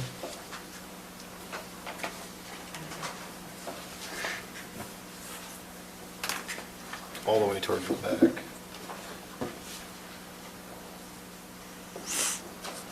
What page is that? What That's- page? They're not numbered. Here, hold it up. Sorry. Mr. Chair, excuse me, would it be appropriate for me to address anything from the public at this time, or do you want me to wait until after? No, that'd be fine while we're pulling this up. That'd be great. Thank you. Yeah, I tried to take some notes of everybody that came up, and I appreciate some of the comments. Regarding Mr. Warner, I think that's something we could do, is maybe increase the size of those lots against his property. Regarding Old Trappers Loop Road, I think that's not on our property. We're more than happy to put something in the development agreement, but it's not on our property, it's on adjacent. Mr. Robinson talked about some of the striping, traffic study. As is typical with the development of this size, I would be really surprised if the county engineer didn't require a traffic study. We'd be more than willing to do it. That traffic study will be an analysis that will tell us technically what we need to do, what improvements along Highway 30, and we would comply with those. We don't want to create a situation that's dangerous for anybody, so we're more than happy to do that. Mr. Kosky talked about Pocket Park, and I apologize, I didn't articulate this very well in my initial presentation, but if we were to go through it within our packet, could we scroll to where we did our design standards? Is that something we could do really quickly? And I could show you some conceptual ideas of what we're talking about, some of the pocket parks. I think it'll show the caliber of what we're designing and the level of effort that we put in. So if you'll keep going down, probably a few more. So this is sort of one more down. Architects do this where that's like a theming, but then if you go down, we provided a professional rendering of what that park would look like. So this is Oxbow Park. There's 3 parks planned, one for each product type. Each park is customized to the type that resident that we would expect. This one right here, you can see Oxbow Park. This would go in the single family, the larger lots. That's what this one would be geared towards. If you go down, scroll down, here's another park right here that we plan. So, yeah.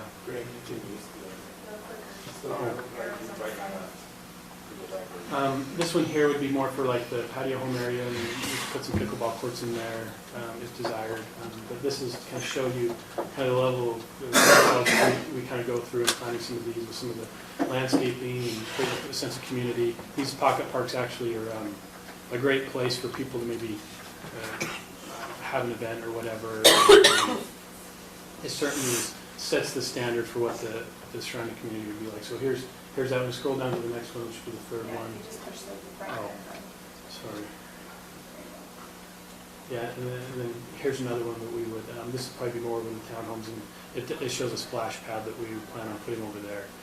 You probably have a little bit younger people over there, and splash pads tend to be kind of the thing that people use now. Pools, what we found out with pools is they're not as used as much. We're more than happy to put them in, but they're just not used. So what we end up doing is kind of, we'll have a deep end, but nobody really goes swimming in a pool, but then you make it really shallow and you put these benches in it so people go and get sun, and they tend to be more attractive to getting people out, and we put a barbecue station there. But this right here shows a splash pad that we more likely do. So this is, we've named it Bullwhip Park. It kind of goes with the theme or whatever. But, so we have thought about that. Regarding some of the commercial, I probably should have used Olive Garden as an example. You know, it's the #1 sales tax revenue generator in Davis County is the Olive Garden there in Layton, FYI. Burley, right there, right there in South Weaver, right? We're more than happy to reasonably look at the commercial. I think one of the comments was maybe extending it up on that entrance road. I think that'd be a good idea. We could jump across. We do show some. We could jump across and add a little bit more over there. Something that would be, I think, very functional. A comment was made about the property to the south, which has a development agreement in place, a lot of commercial there. We're trying to be very complementary to the surrounding developments, and so when we design this, we want to complement what's across the street. We don't want to create a situation where nobody's successful. And then one thing, two more things. One is water. We're very aware of the water situation. It's a very big concern of ours as well. We understand the process. It's required a preliminary plat. We've been working on it for 12 months. We went through the moratorium. Both Highland and Cottonwood Mutual Water Companies, we've discussed it with in depth. We've received a template service agreement from Highlands. They're building the well house now with the capacity, and we're in talks with them. Likewise, we've talked in depth with Cottonwood Mutual, and we'll have that sorted out by time preliminary plat wise. The roads will be public. We want them to be public. We think it's a better product for the county. Sometimes with private roads, especially up here in the mountains, we're trying to minimize those as much as possible, snowplow, make sure there's ample place to put the snow. Public roads, they're a little bit wider, and so almost entirely all of them on the concept plan will be public. There may be some private driveways with the townhomes, as you'd normally see, and those would be the responsibility of the HOA, but everything that would really the traffic would use. So those are some of the comments that I heard, and I wanted to make sure were addressed. So.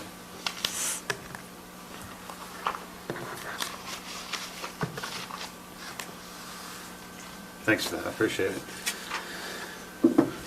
Okay. So the development agreement.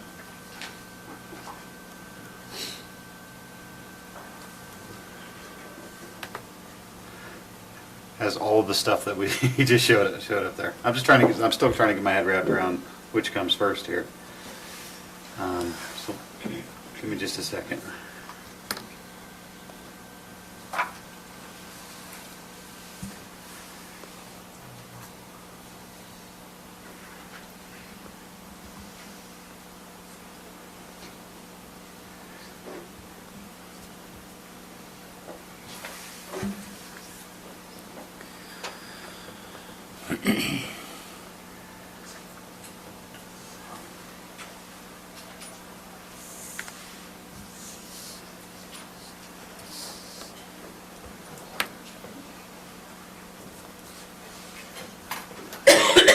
But the development agreement is attempting to codify the concept plan.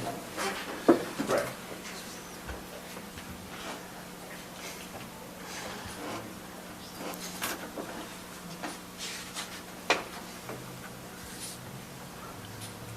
Okay, so procedurally, I think we're going to have to hop to another item on the agenda, which is the concept plan.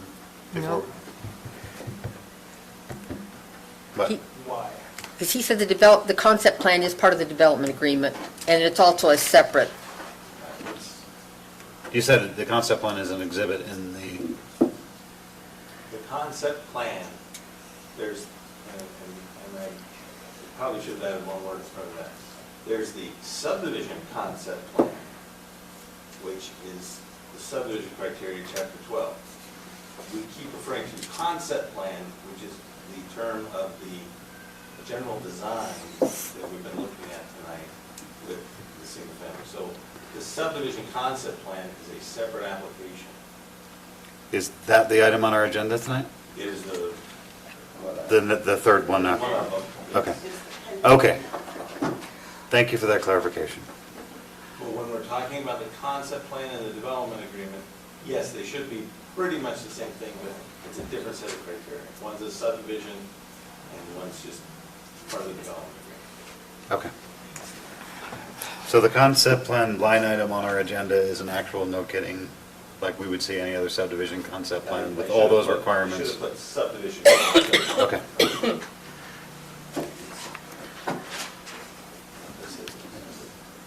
You're just trying to confuse us.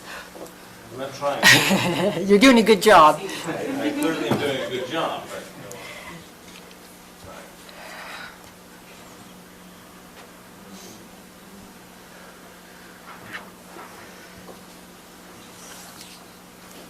Okay, I'll start the discussion. So, I'm looking at the development agreement, I'm looking for the definition of the uses in here.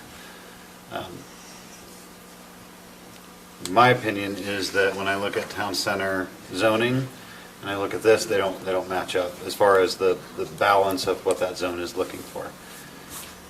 So, the development agreement, that's where I'll start the discussion. I don't think the development agreement has enough mix of what the ordinance calls for.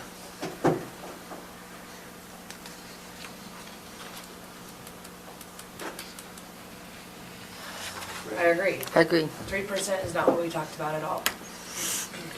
So, I like what we talked about. What does the ordinance say? That's my question. We haven't finished it yet. It says mixed But I- use. It says, can we go back to that real quick? I know we're all over the place. The definition of town center. Yes.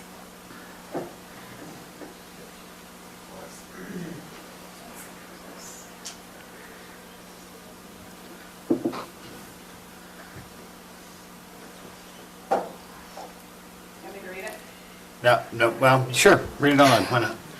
Town Center District, to provide areas in appropriate locations where a combination of business, commercial, entertainment, residential, and related activities may be established and maintained. Regulations of this district are designed to provide a compatible environment for commercial and residential uses. The district has strict design standards for architecture, landscaping, and other performance requirements as reflected in Article K of this chapter. A mix of commercial and residential uses in the same building or on the same site is allowed in this zoning district.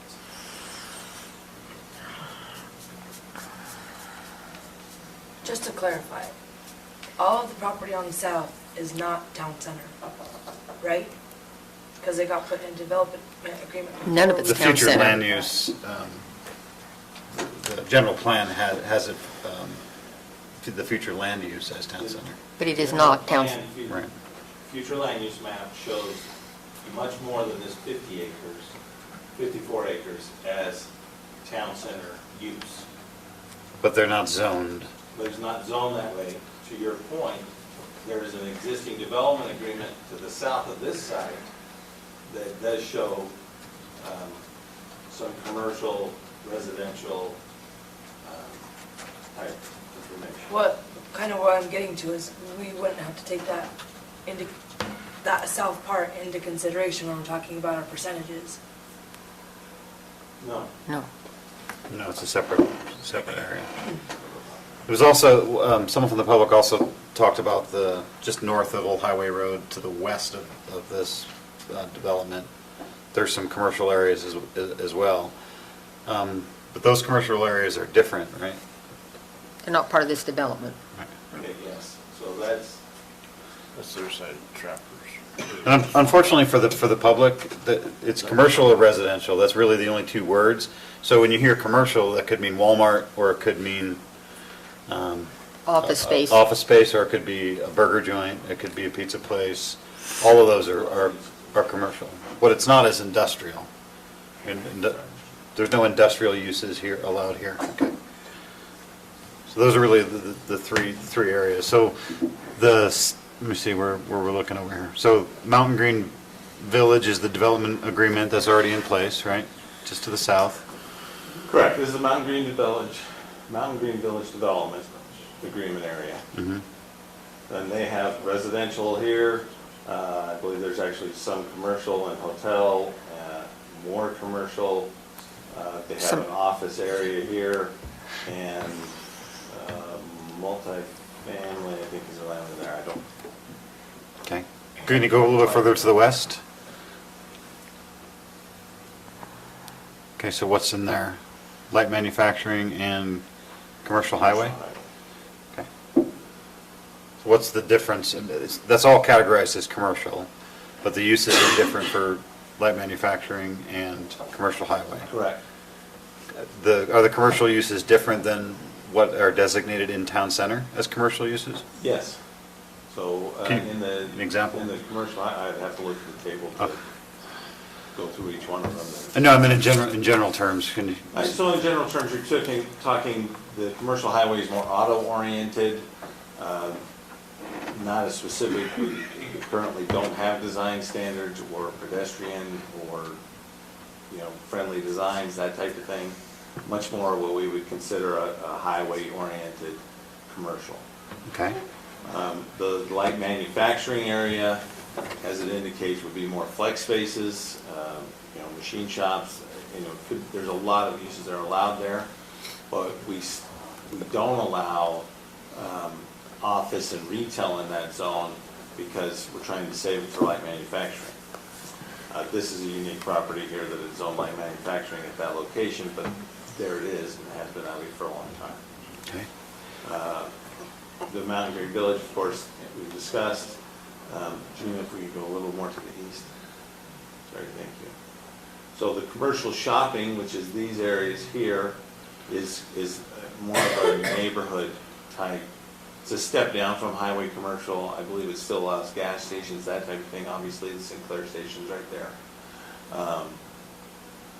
But more of a neighborhood scale uses.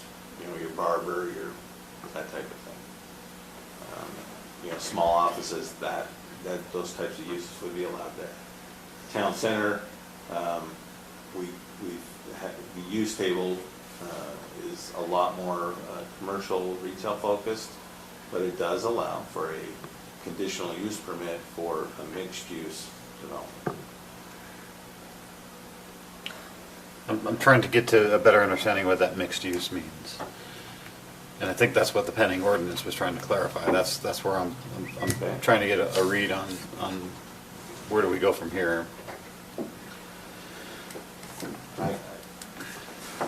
There's obviously some. The application that you have in front of you is a request to look at their development agreement plan, that is a concept, and see how that lines up with your town center design standards, and for plating and for structures, how it lines up with the uses that you've outlined. So obviously more commercial and mixed use. Residential units, I believe what it says is,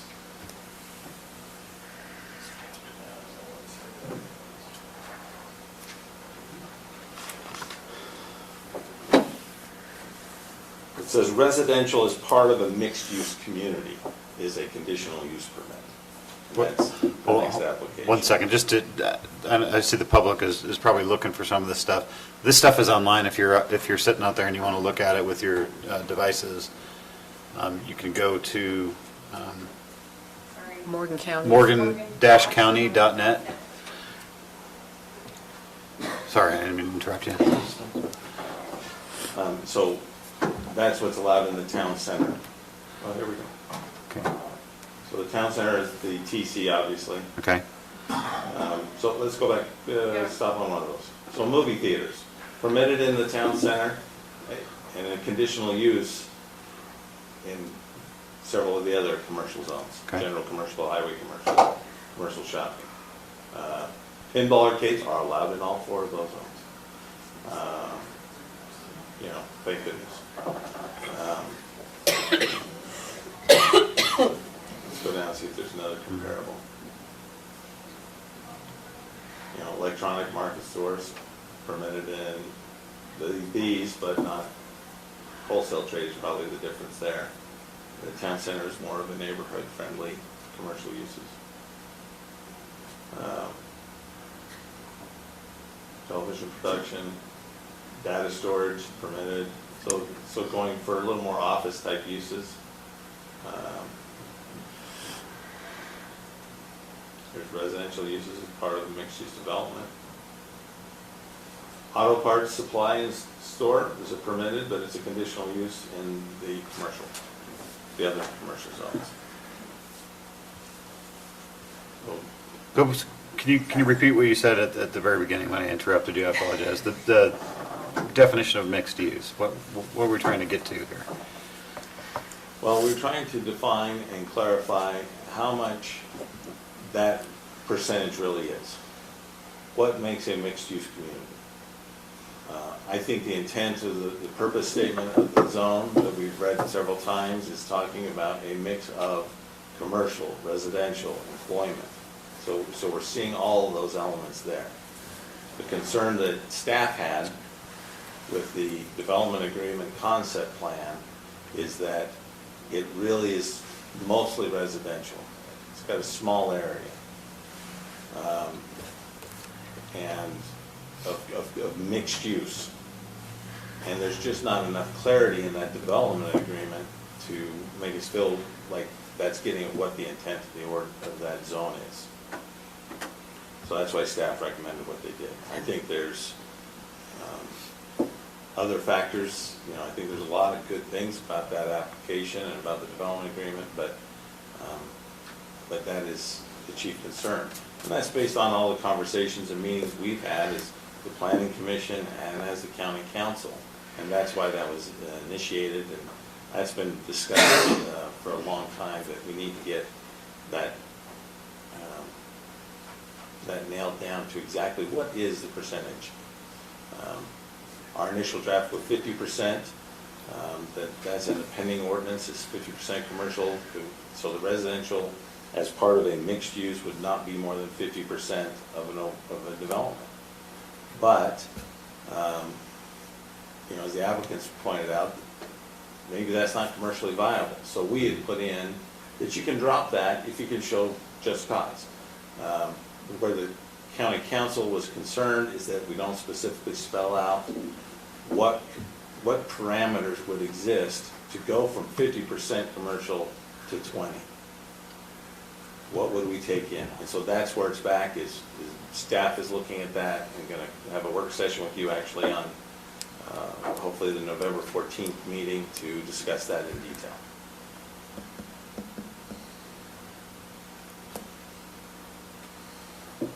Okay. I've got your recommendation up here, and I just want to make sure that we're addressing all of the staff's concerns. Number one, the proposed concept plan is primarily residential and doesn't meet town center mixed-use requirements. That's where I was trying to get to, is how do we define that in our ordinance? So regardless of a pending ordinance, staff is saying that, which is you, you're saying that based on what we currently have, this does not meet those requirements. Mixed use. Yes, I don't think 3% is okay. Mixing uses. Okay. The next part is the proposed design guidelines do not meet the town center design standard requirements for multifamily or commercial development. So the development agreement should go into and clarify exactly what's going to be required for residential, which it does.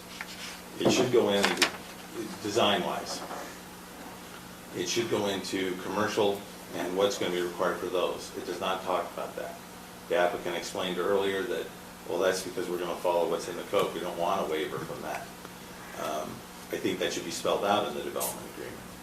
The intent, and there's several sections that go through the development agreement, there's language in there that needs to be in place to both tie the applicant to what they're saying and ties the county to what they're getting. So everybody knows that the whole intent of going through a development agreement is to clearly define what this is going to look like and the parameters that you can do it.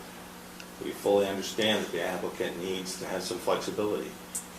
When you actually get down to the nitty-gritty of everything, it doesn't fit exactly like that. And there should be a place in the development agreement for minor modifications. But in general, there's much bigger issues there, and so that's why staff says we are recommending denial. Okay.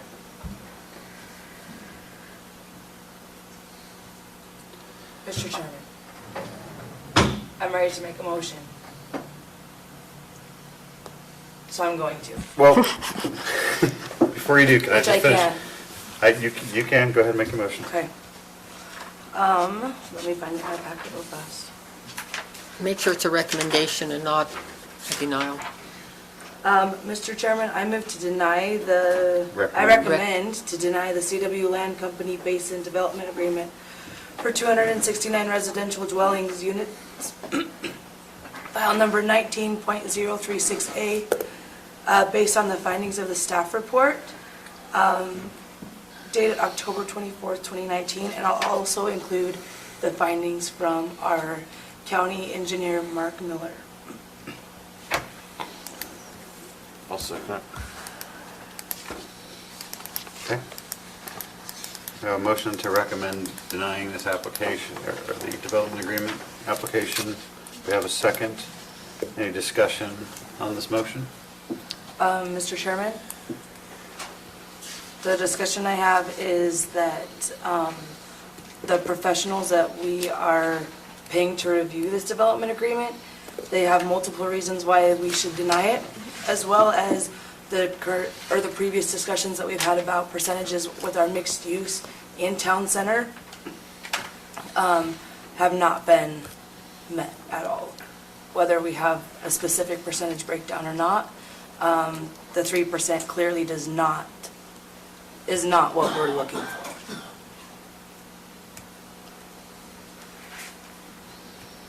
Any other discussion?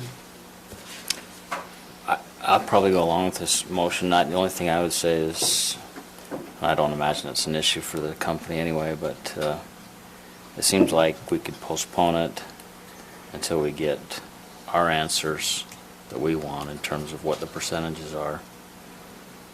But I don't know that that's appropriate either, so that's the only comment I have. Okay. Any other comments? Okay, we have a motion to recommend denial, and we have a second. All those in favor? Aye. Aye. Any opposed? Motion passes.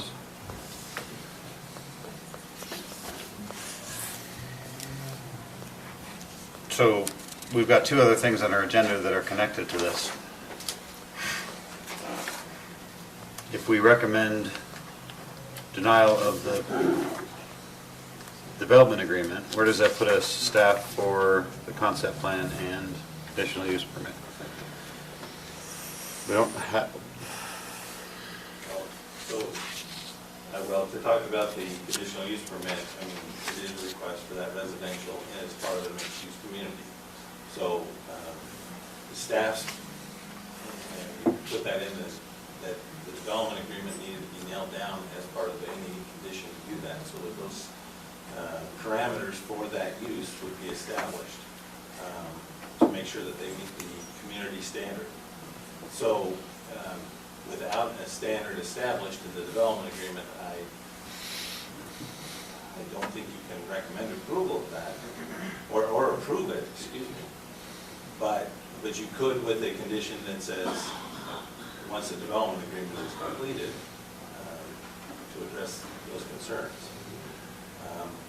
Also on the conditional use permit, there are other criteria that we need to discuss. So that is where, like, let me just flip to it.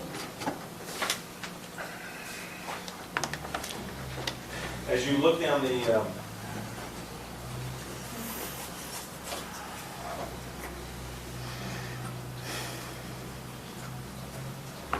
so as we look down the requirements for a conditional use approval, they satisfy a lot of them. But signs and lighting should be addressed. We don't have those standards in there. They're not clarified in the development agreement, so we're not sure what they are. So that needs to be one of the elements that added to the development agreement to meet the conditional use. Just to touch on a couple of the other ones. Water service is not specifically identified, and water and sewer system, all buildings used for occupancy shall be used by, serviced by a central water system. We don't know what that is, so that's an issue that could be put as a condition or would be for denial. The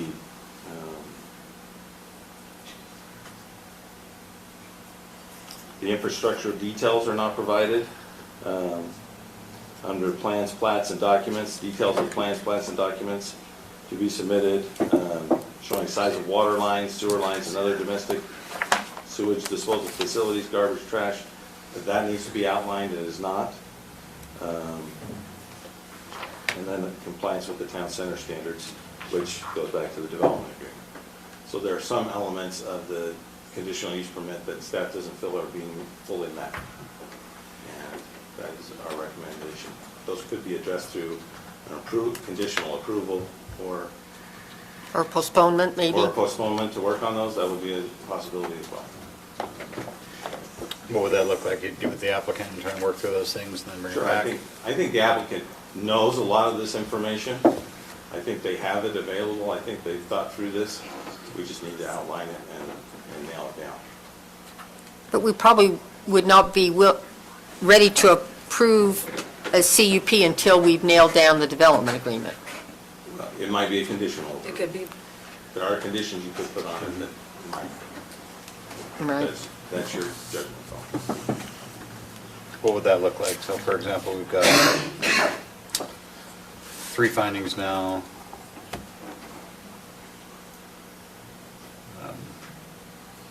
The mix of use, design guidelines.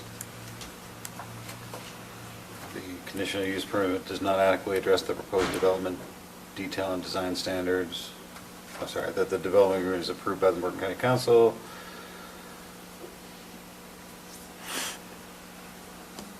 That adequate water, what would be the third one then? Signs and lighting were an issue.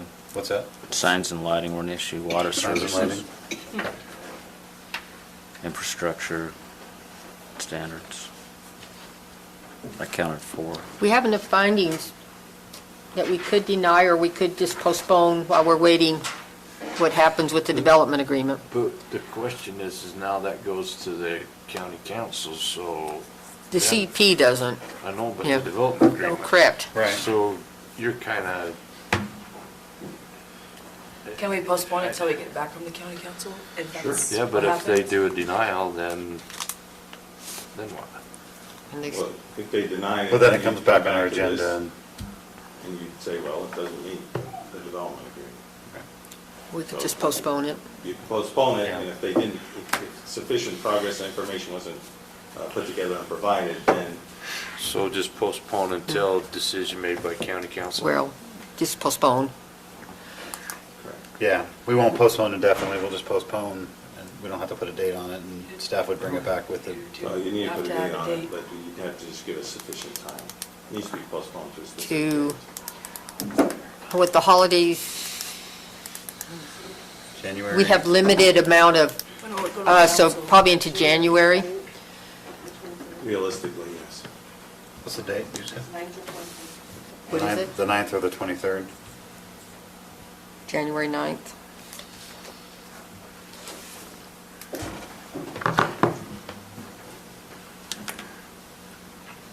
To be clear, and as a reminder, we're a recommending body for the development agreement. We're just making a recommendation to the county council for the conditional use permit. This is C2, so we're the approving body for the conditional use permit. So what we're saying, what we would be potentially saying is, let's postpone this thing until we get a different product that we can apply. So we could put it for January 9th, and if Not, it then we, takes longer than that, we can do it again. so I'll make a motion, Mr. Chair, if that's okay. Yep. I move to postpone the CW Land Company Basin CUP for 269 residential dwelling units, file number 19.036B, until our January 9th, 2020 meeting. If I could make one comment, that's okay, but also could you put in there if we get a recommendation back from the county council before then? It may come back earlier if Yeah. the county council. Or earlier if the county council gets back to us with the development agreement. And I may be optimistic in that, but I just wanted to. No, that's fine. So you captured that as part of the original motion? So we have a motion to postpone until January 9th or earlier if the county council makes a recommendation. Second. We have a second. All those in favor? Aye. Okay, concept. One of the key elements of the subdivision concept plan is that it meets the zoning requirements. The zoning requirements are outlined in the development agreement, so we run into those same issues. I won't go into more detail than that, unless you'd like me to. So it's just, I can't say it's gonna meet those standards because we're not sure what those standards are. Right. Same thing. Go for Can it. we, Another motion. Sorry. never mind. Okay. So another motion? To postpone. Yep.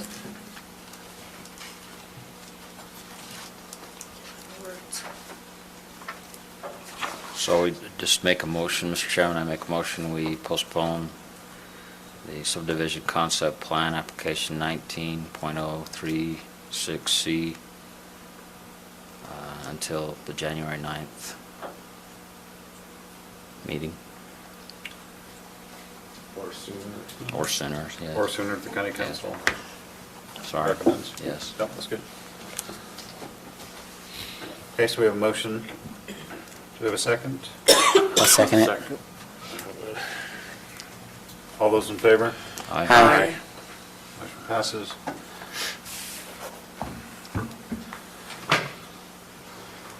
Okay.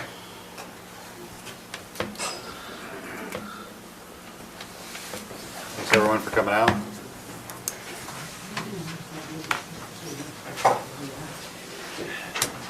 Real quick, Haley, did you second Debbie's motion for postponement? Yeah. Yes. And then you seconded? No, Dustin did. You did? Yeah. Thank you. Yep.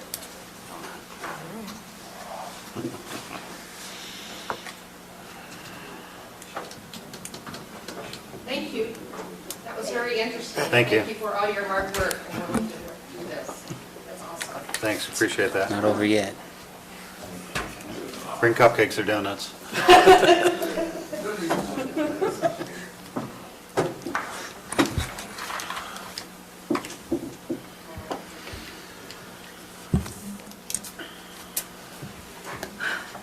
Okay, so on to the next item on our agenda, business staff questions.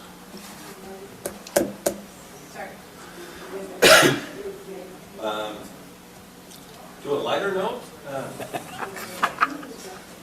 That was light, what are you talking about?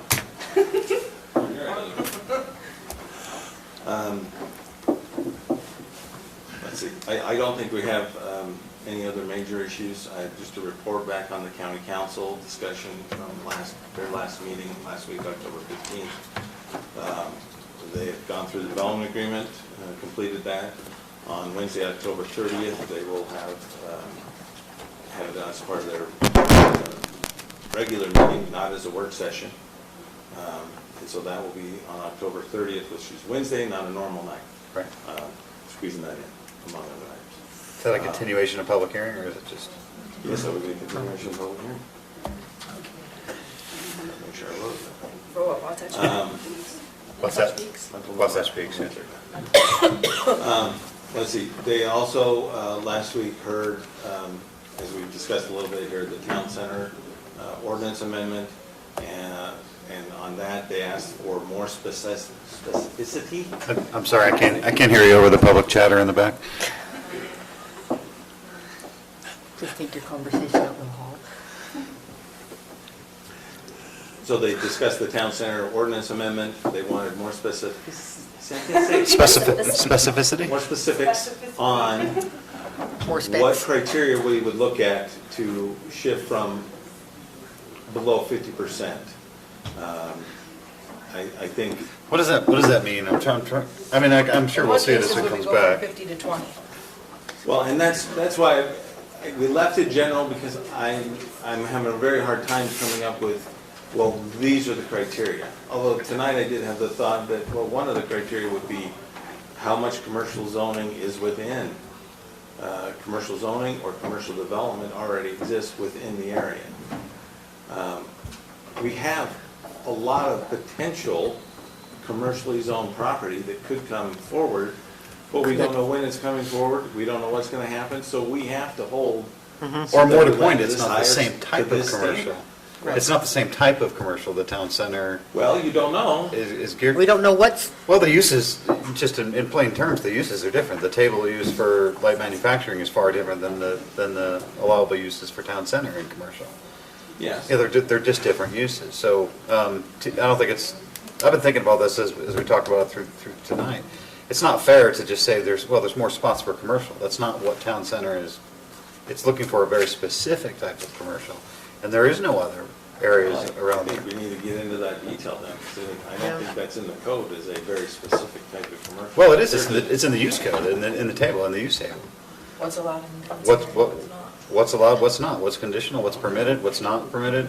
I mean, as a minimum, what's permitted and not permitted is the definition between light manufacturing and town center, right? And that's why I think we ought to have a work session on the 14th of November, next meeting, to walk through, okay, what's in the conditional, what's in the use table?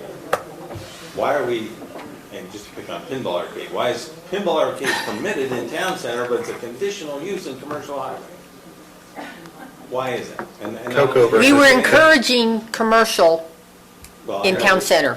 And what you're saying is, we need to look at the town center, and it's, the uses are part of it, but design is part of it too, and scale of the commercial, so we don't want, and maybe we add to that use table, big box, retail stores over 10,000 square feet are not gonna be allowed. That would force small. Now, there's economic consequences to that though, and that's why no one else does it that way. But there's, But the town center was set up for the buffer too, right? That was what we was using to transfer from a residential area to move towards manufacturer, commercial, whatever. That was our buffer that we More were walkable community. And I think using. they've got that in those elements. I mean, I think we see elements of that transition In from. their development agreement concept plan? Is a So- townhome a buffer though? for But that's the commercial thing, use? the only, That's the in only, their zone. I said, I think we see elements of a transition from. but just along Old Highway Road, or whatever it is. That's the only spot, everything else is staying residential in that. Well, no, yeah, I think that's the main contention, is that there's not enough of a mix. What I'm saying is, if there was enough of a mix, then it looks like they've transitioned it. Yeah, Yeah, they that gradually was the went down. intent from what we did. Yeah. And I don't know, this is not part of this, in general terms, in town center, I don't want to get into a discussion about this application tonight, because that's over, but Right. in general terms, town center, it's zoned that way because we wanted commercial, but the people wanted For commercial. the future. For though. for the future. Like, Whether or just because not- we don't have it now doesn't mean that we're not gonna have it, so we need to save that space. Whether or not that's economically viable is not, I don't know if that's up to this. We've had this discussion before. It always goes back to the same thing.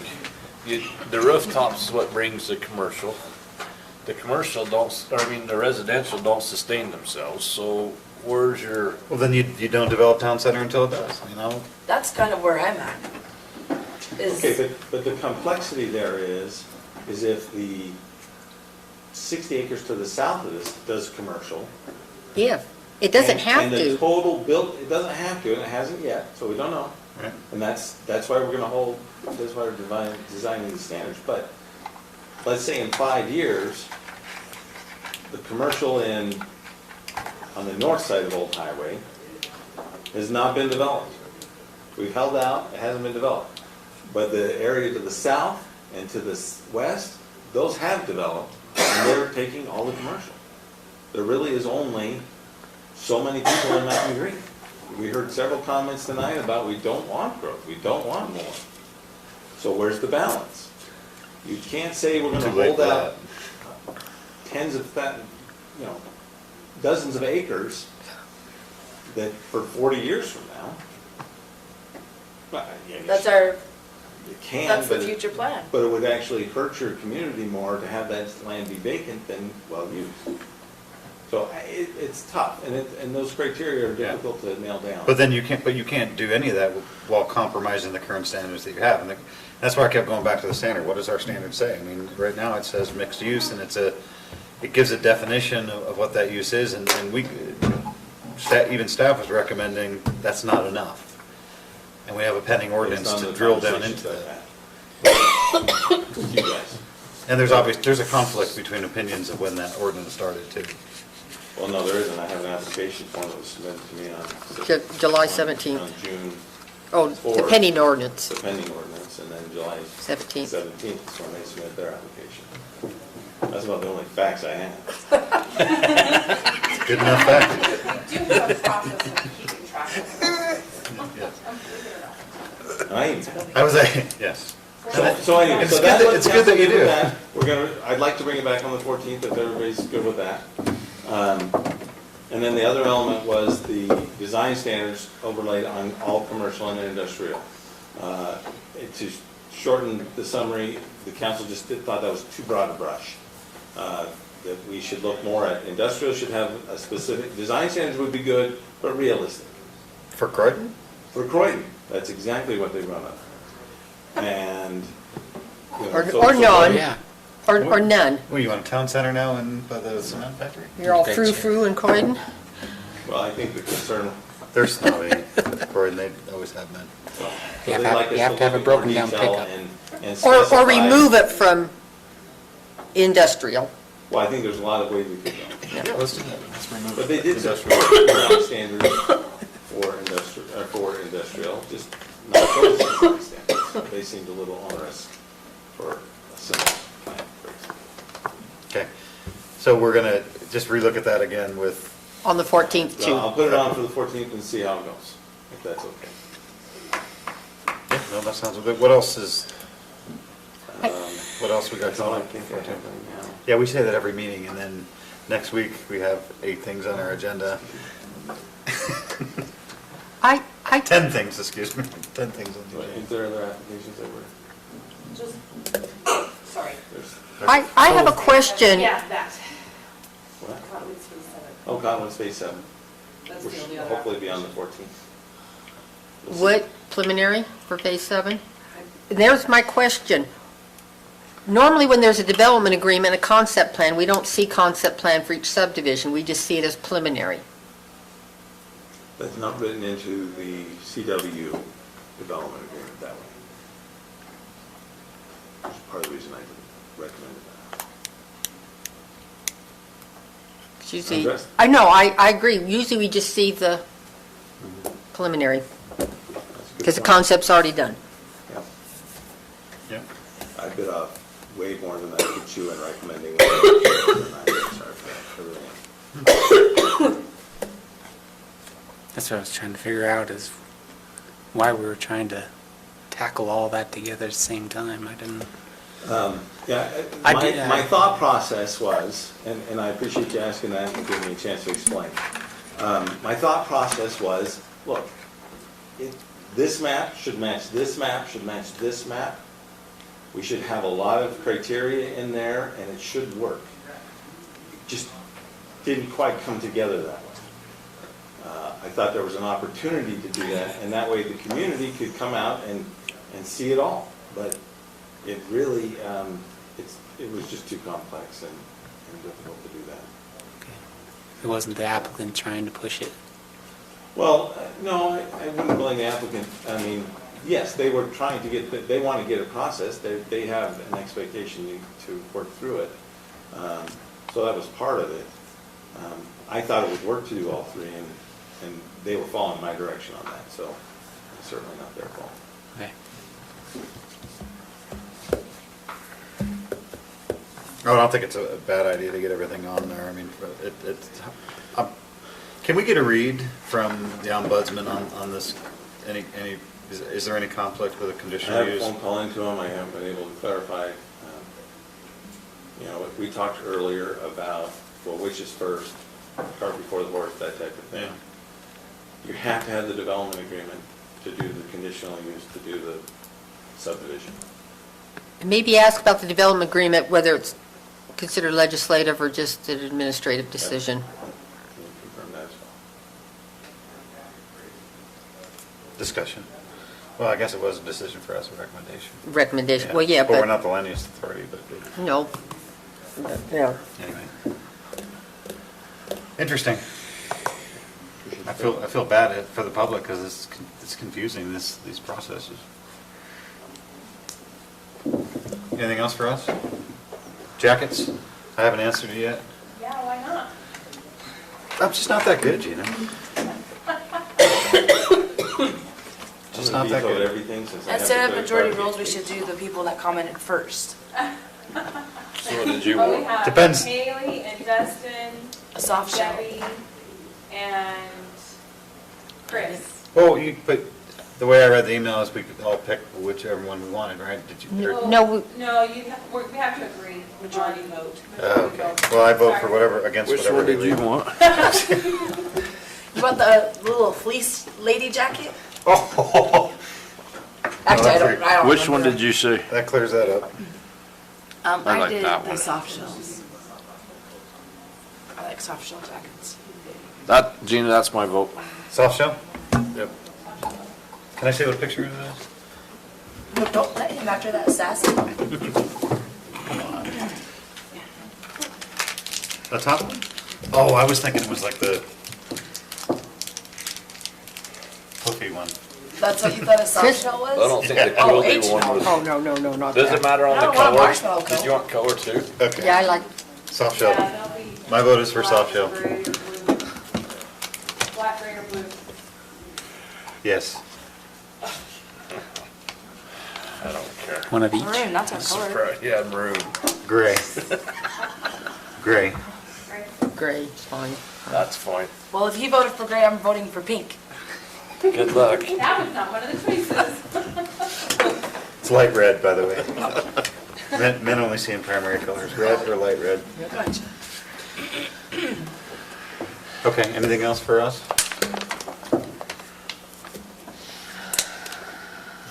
Everybody get their inputs in to Bailey for the last agenda? For minutes. Minutes, I mean? Got everybody's? I'm gonna make a motion on that. I move to approve the minutes. Second it. All those in favor? Aye. Abstain, I wasn't here. One I guess it abstain. doesn't matter, but.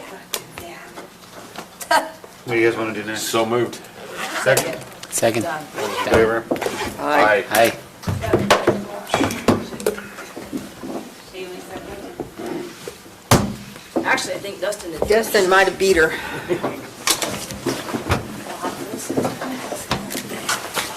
Well, that was kind of awful. Oh, yes, it was. I don't think it was awful. It was. Why? Because. Because instead of beating around the bush, we got something done? No, we beat around the bush too long. That's why. That's why. Yeah, no, I would and you're agree. right. But What do you do? I'm still confused at why we got a product that, like, why did we have something that was so That's what I'm saying. If we hate it,